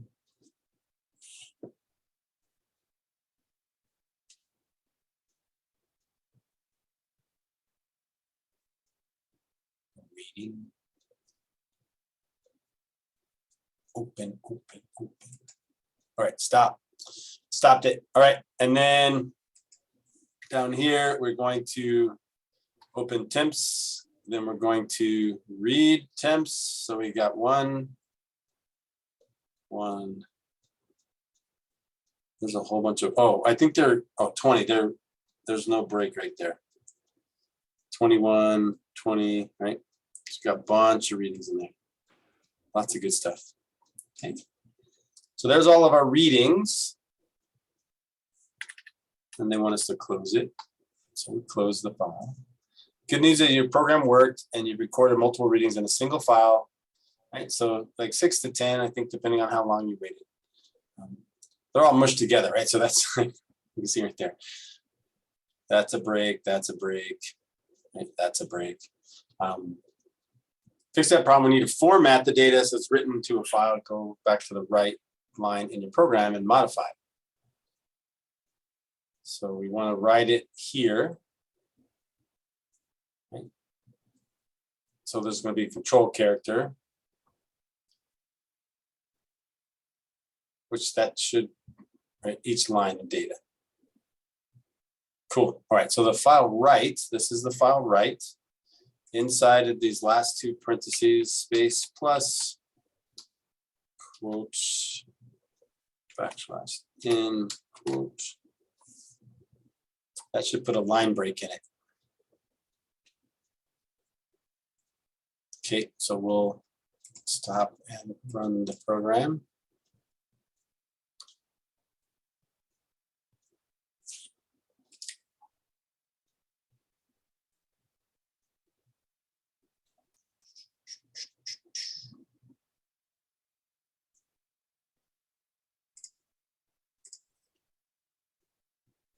I should have gotten 2 or 3 at this point. We'll go ahead and close that. Or stop the program, open the program, read the program. What the did I do wrong? Yeah, it happens to me too. Like, wait a second. But it's still not okay. Nice. Jerks. Like, put this in, and then it says, oh wait, it doesn't work still. Oh man.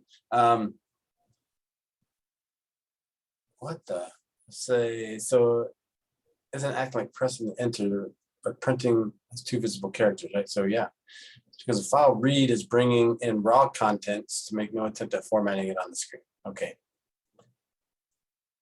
So to fix the formatting problem, you need to wrap the file read in a print function. Okay, so then what they want us to do then is over here. Oops. They want us to do print. Wrap it inside of that. Oh, I didn't open.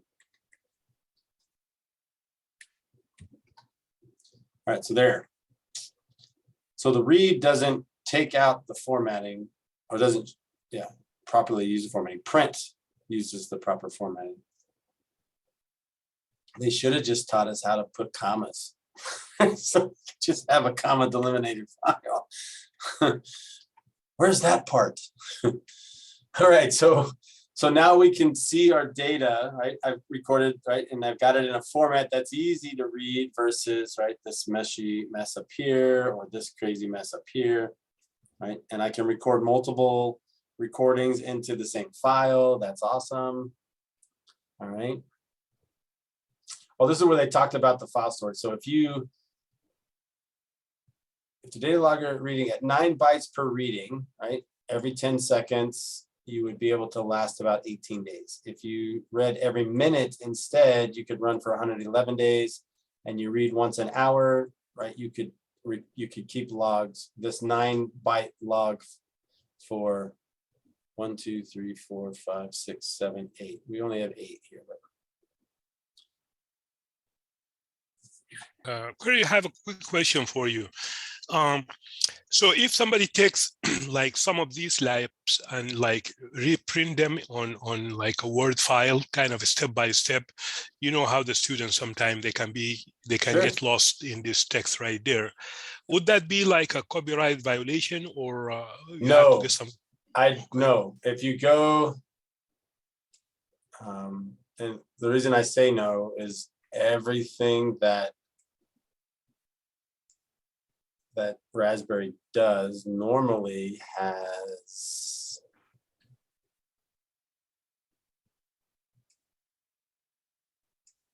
that.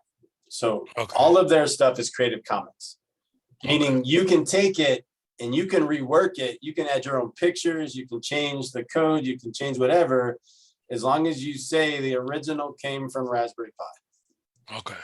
So just anywhere wherever you know, you can put, you know, Raspberry Pi trading LCD, whatever the case is, like this. Okay. But it's, yeah, all of the that's another thing I like about them. Everything they do is Creative Commons. Okay. That's good. Yeah, it's awesome because I've ripped things apart and added things together and just printed them straight out. And there's not a problem with that. Not at all.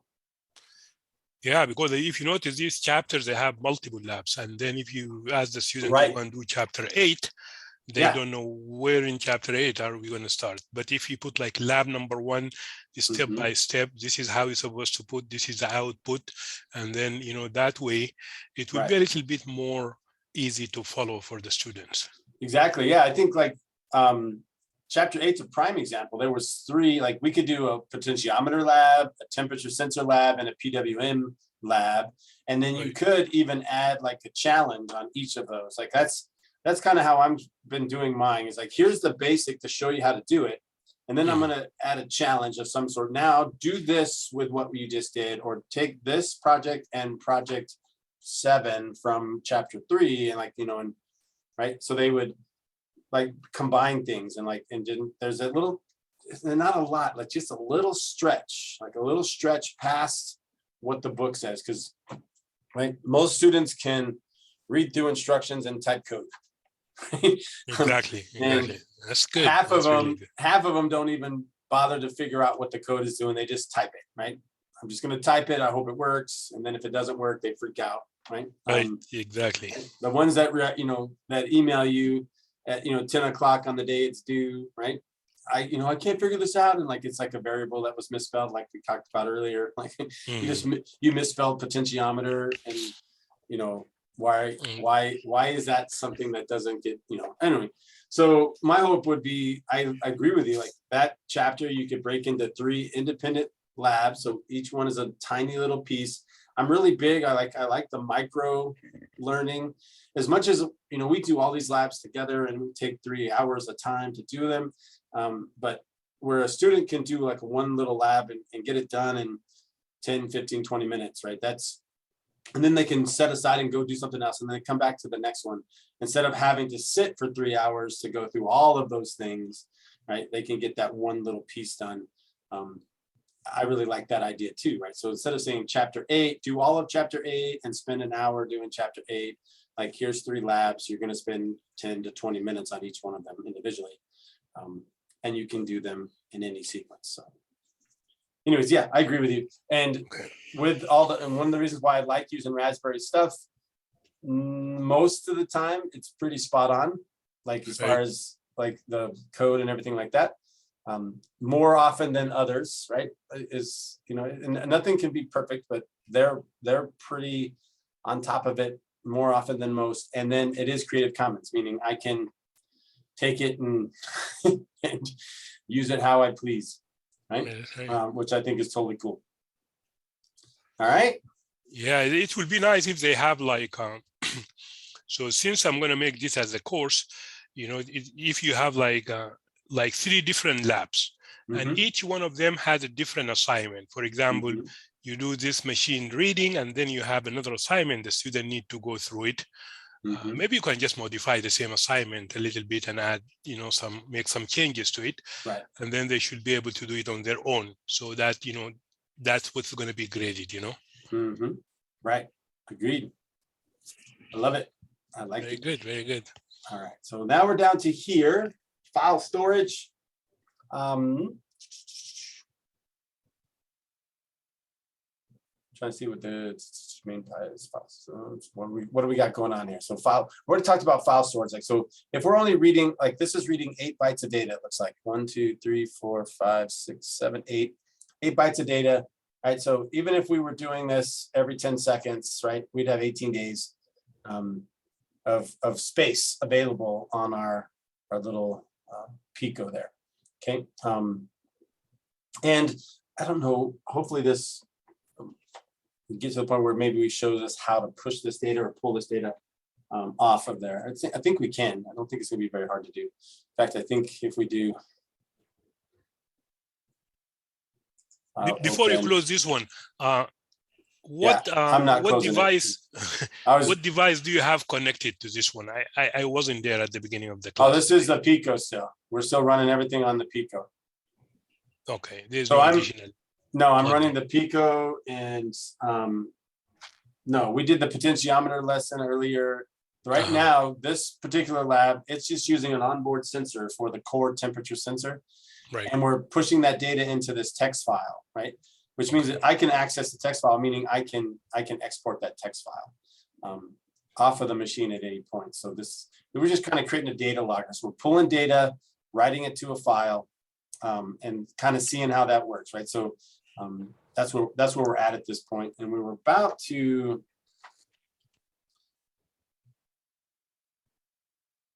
Actually, we are to the end of the chapter. Okay, so then, yeah, I was trying to see what we just did some formatting, right, of the file to get it to when we print the read of the file, we get them in steps there, right? So we have built a data logger taking multiple readings, right? So to me, like I want to go one step further and I want to have, how do we format this into comma delimited so that I can have a CSV file instead of just a, kind of a raw data file. Is that possible? Is there something else we got to do separate? And that's not part of this lab.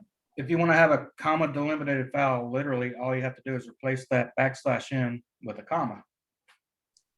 Nice. Okay. That's really it. That's it. And then right up here, we would change that to CSV. So there you go. So yeah, that would be kind of, maybe that's a challenge. Like, how do you do that? And then the students freaked out about that. So I'm just trying to look to see. I mean, that's. How can you log it to a SQL server, maybe? Oh yeah, we haven't got that far. Not at all. And with 44 minutes left, that's not happening. Maybe Exactly. it probably could. I don't know. We have a SQL server. We have it on the web page that we built the other day. So, but how to push? Oh, this is not network connected. So the first thing would be, how do I get data from the Pico into the Raspberry? Right. So that'd kind of be the next step. And I'm just kind of thinking through the next step. I can add a little bit to this. So that I did that. Oh, okay. It did take looking at several different tutorials to kind of understand, for instance, how does the data get from the Pico to our screen like it is now? And how can I make that happen without having to run Donnie and stuff like that, right? Mm-hmm. So I found out that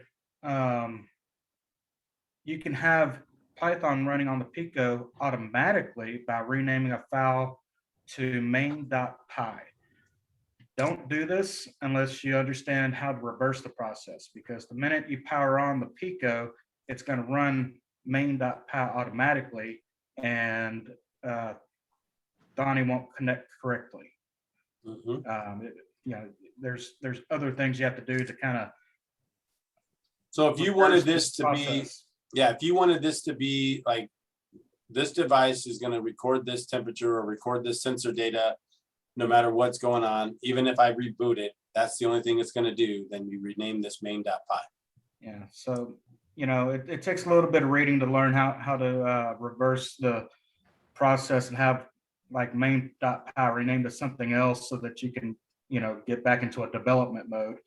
And then, unfortunately, I didn't save all the URLs I was looking at. I was kind of going pretty quickly at the end of the night. But that's the trick. Is the first thing is to have it to where it whatever program you want to run is running automatically, and then using Python 3 on the Pi itself, there's a way of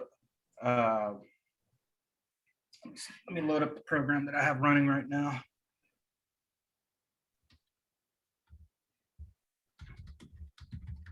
So it looks like Pico MicroPython has, we can do serial. Okay, so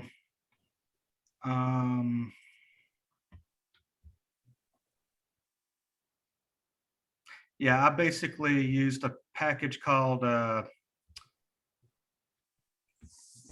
what was it called? Serial Pi, I think. Okay, yeah, that makes sense. But basically, I'm communicating over the same USB connection. I just open up a USB serial Right. port, and so I'm talking the same way Thonny does, but without Thonny. I'm just using Python 3 on my host, and I'm reading in the stuff that's being printed to Okay, my Python script. And then that's where yesterday I mentioned I managed to get all this working with Flask, and so now from my other computer I can kind of read in what's the temperature currently at my desk. nice. I love that. So that's one way of doing it, and I think it's the simplest if you're going to be using the Pico with the Pi. Let me see if I can find the website that I got some of this from.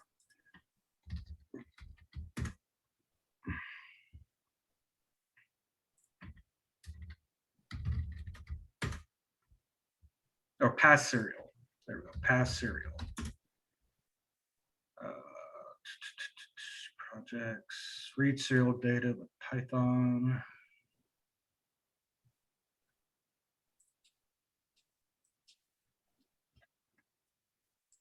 Okay. I'm working on like 3 different computers here. Yeah, no worries, no worries.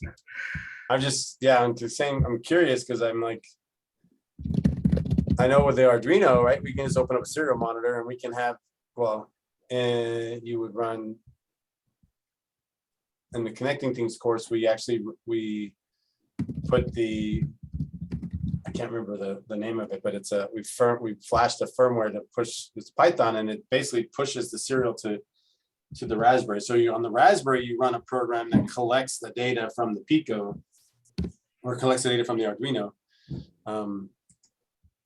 Okay, so I put a link into there you the go. chat, and this is the class that I'm using Okay. to read from, Serial. basically the Pico. Now, like I said, now this one looks a little bit different. Mhm. So it's not the one that I personally used. I have a different device file that I have to use. I have to use TTY ACM0.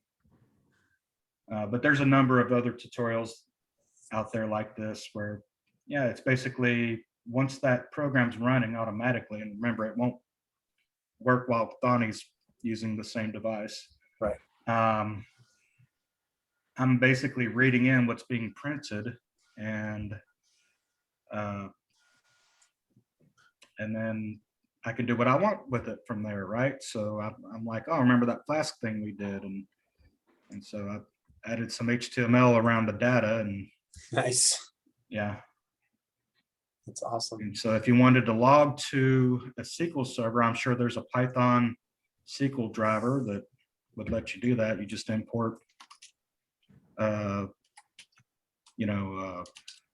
kind of SQL driver, and then you can post into a database. But like you said, it took me a while, and I've got a lot of programming experience, but it took me a while to kind of put these different concepts together. Right. And I'm just trying to, like, my thinking is, we got to this point. Great. We got it logged. Like, then how do we make that useful? Like, how can I take that data right? First of all, I don't know where this graph came from, but I think that's awesome that it automatically graphed. Yeah, like here's my data and it automatically graphed it over here, which is kind of cool. Must be a funny thing. Possibly, or yeah, I don't know. And then the second thing is from that though, like I said, like, let's change it to a CSV file that we can read the CSV file. Mhm.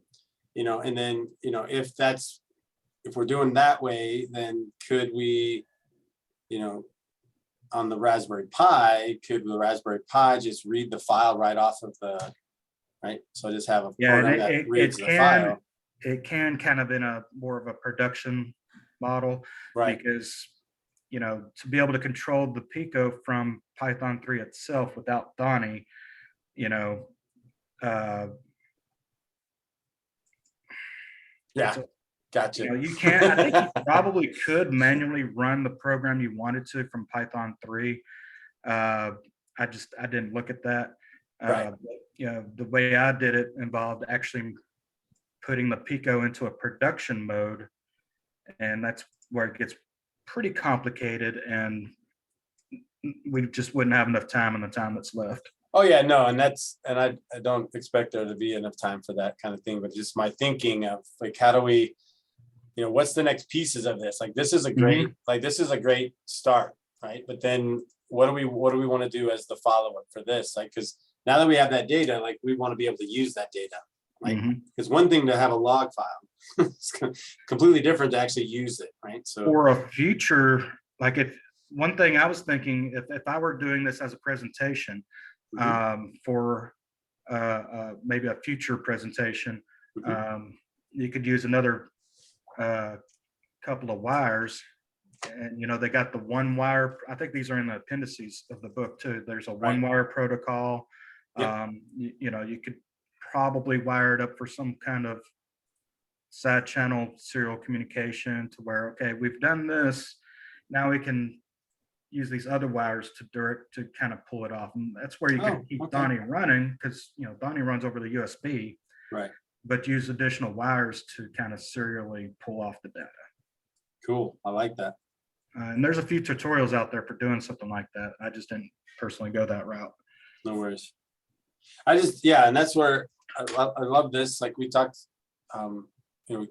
these, where we could, like, these 3 things from chapter 8, right? We could create individual labs for that, and then have them maybe one step more, or even, potentially, use temperature, to drive a set of LEDs from a previous lab. Like, there's all these extra things that can be that one step extra. Like, so for me, for this one on the data logger, great, we have a data logger, right?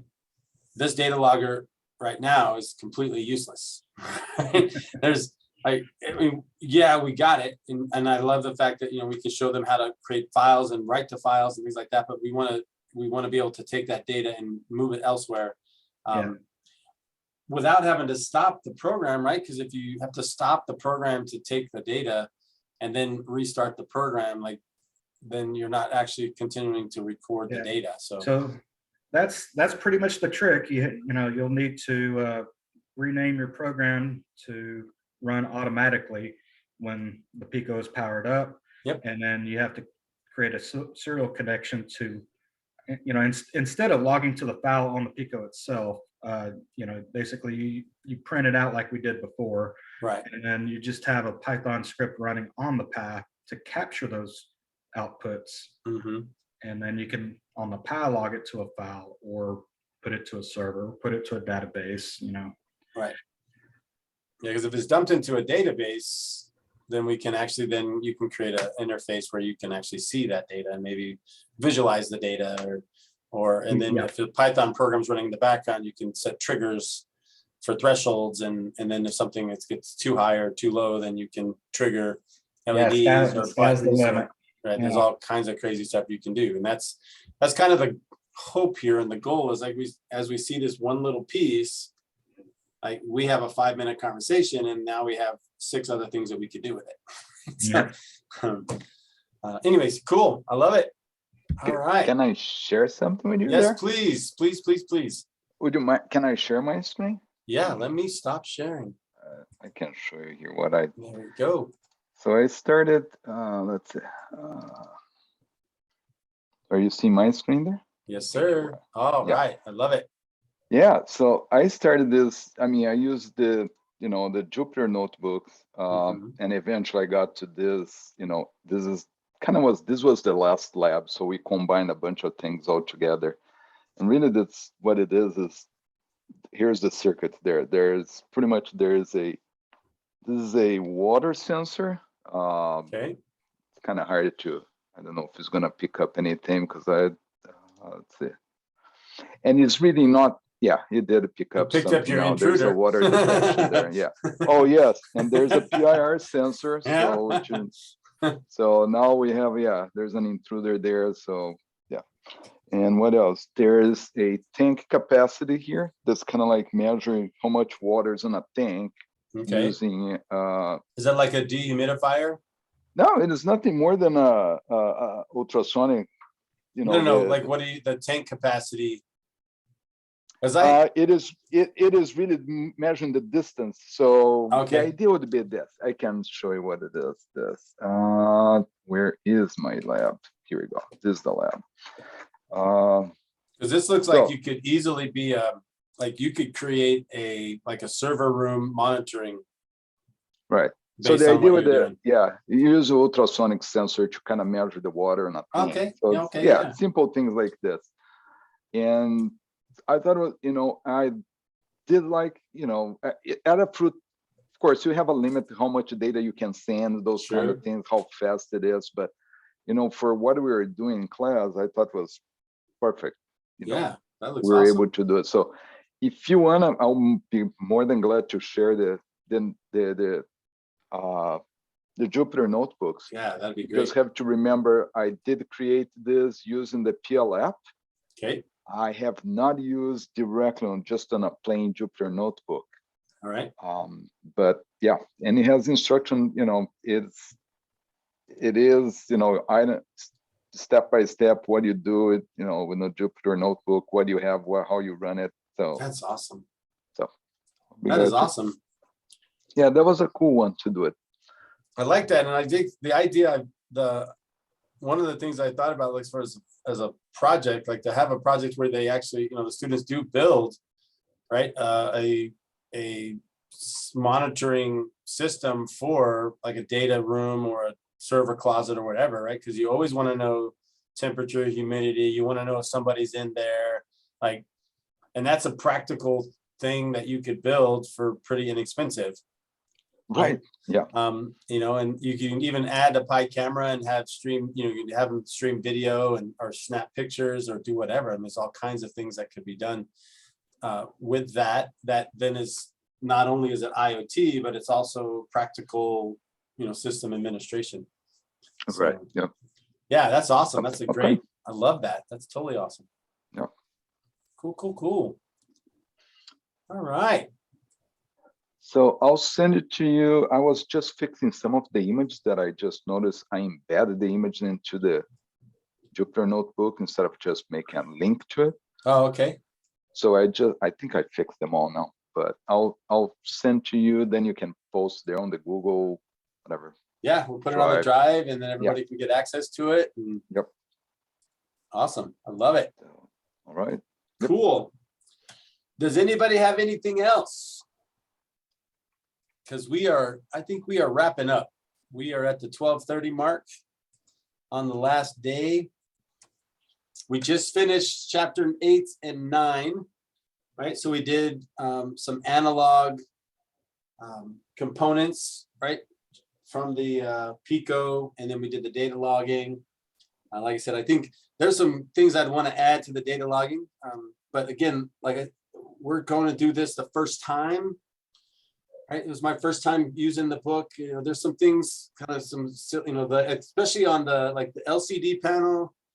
I'd want to get real specific with what the students are purchasing, if they're going to buy those or have a lab set that we're familiar with, or something along those lines, or maybe even going to like a quick connect kind of a thing, so that we don't have to we're not overly concerned about the wiring of those. So something along those lines, but that's things that if we don't try them out, right? So first of all, thanks for being my guinea pigs for the Pico stuff. Right? So, and obviously as we went through, you could see there's some things that I'm not as strong as I should be on them. But by doing these with fellow instructors, I find places where when I start to feel uncomfortable, like that goes on a notepad off to the left here that you don't see of things that I need to go and read more about or study more about before I actually do present into a classroom. So, but I will do, I'm okay with with if something goes wrong and we don't, then because that gives me an opportunity to fix it and my students to see me fix it, or work through the process of fixing it or those kind of things. So, but I appreciate you being here, hanging out with me. I hope that you found value in this, this time that you've spent, because it's a pretty big commitment of time. And I think we did a lot of really cool stuff this week. We made some websites, and we had an ad blocker we built. We did a lot of Pico physical computing components. So I think, I don't know, I'm happy with it. I hope that you guys liked it as well.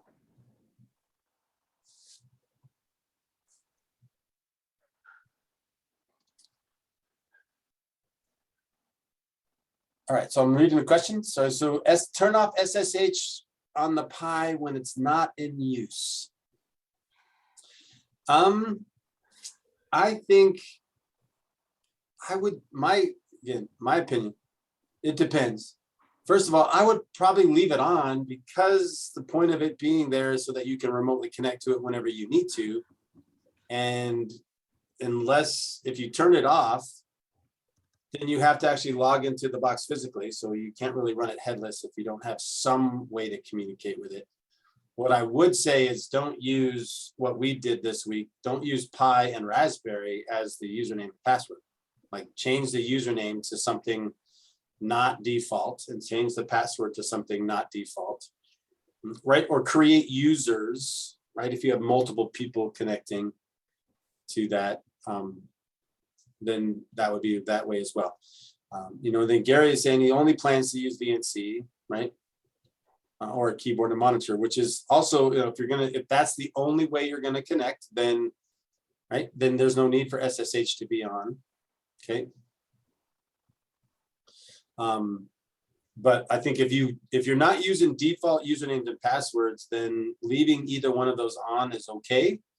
Unless there's unless you see a known vulnerability show up where there's some workaround, that could be a problem. I have my students set up both as part of the installation. I have them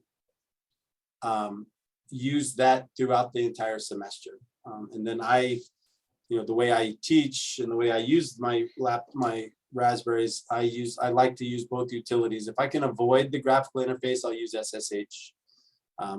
If I need the graphical interface, then I use VNC. So I long answers, right?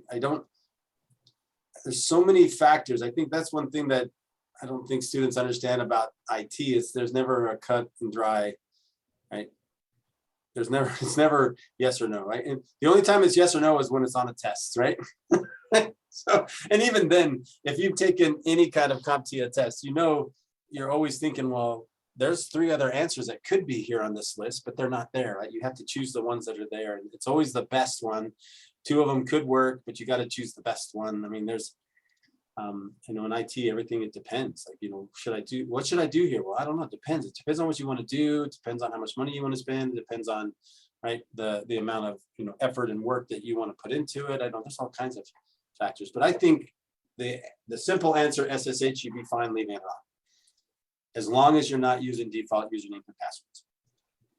That would be the simple answer. Practice safe cyber security. Don't use default usernames and passwords. Awesome. Any other questions? Any other comments? Otherwise, welcome to head out. I appreciate you spending your week with me. I hope to see you in a future, either in another workshop, right? Because we are doing the cybersecurity one in 2 weeks. I know that it is, or in a week from now, like a week and a half. I think it also is full, right? So at this point, if you know, I think there's a wait list too. So you're welcome to get onto the wait list if you haven't signed up and you're interested. The more of the people that are on the wait list, the more that WotC wants me to come back and do them again, right? So, or maybe create a class that we do during the semester, things like that. I'm trying to avoid Saturday morning, so we'll have to see how scheduling works on that. I'm glad that you found some value, right, Heidi? I'm glad you found the value. Thank you, Alex. I think that's, yeah, it's kind of cheating, right? I give you some really fun things to do, right? And anybody who's a computer instructor that doesn't get excited about kind of playing with these things, like, I'm like, yeah, I think it's just kind of automatic. All right, I'm going to, I saw that web page come across. I'm going to drop that onto the web links as well. So there's it's talking about connecting with Serial. So yeah, one of the things in the cyber class I want to do, I'm going to have to actually email everybody and send a cable out, but there's a cable that USB, and it connects to, it has three little, female headers on it, and you actually plug them into the Raspberry pins and you connect serially to the, yeah, there's the cable right there. Actually, I'm looking at a picture, right? This is, right, there's a cable that connects to your computer, and it has these little pins on it, and you can actually connect to the serial port on the Raspberry Pi. You're right on the terminal, right? You can terminal into the Raspberry Pi. It's one of the labs in the security class. Totally awesome. All right, excellent. Thank you, thank you. Have fun. I'm going to stop the share at this point. Have a great weekend. And if I'll see you in a couple weeks, great. I know that I think even my in-person workshop in July actually filled up a week or so ago. So that's good. I like having full classes. Lots of fun. Thanks, Gary. Take it easy, I'll see you next time. Yes, absolutely. Okay, thanks. Bye-bye. Bye. Have a nice weekend. Okay, too. see you in the Enjoy. workshop. Bye-bye. All right, right. thanks a lot. Thank you. Bye-bye. Enjoy. Bye.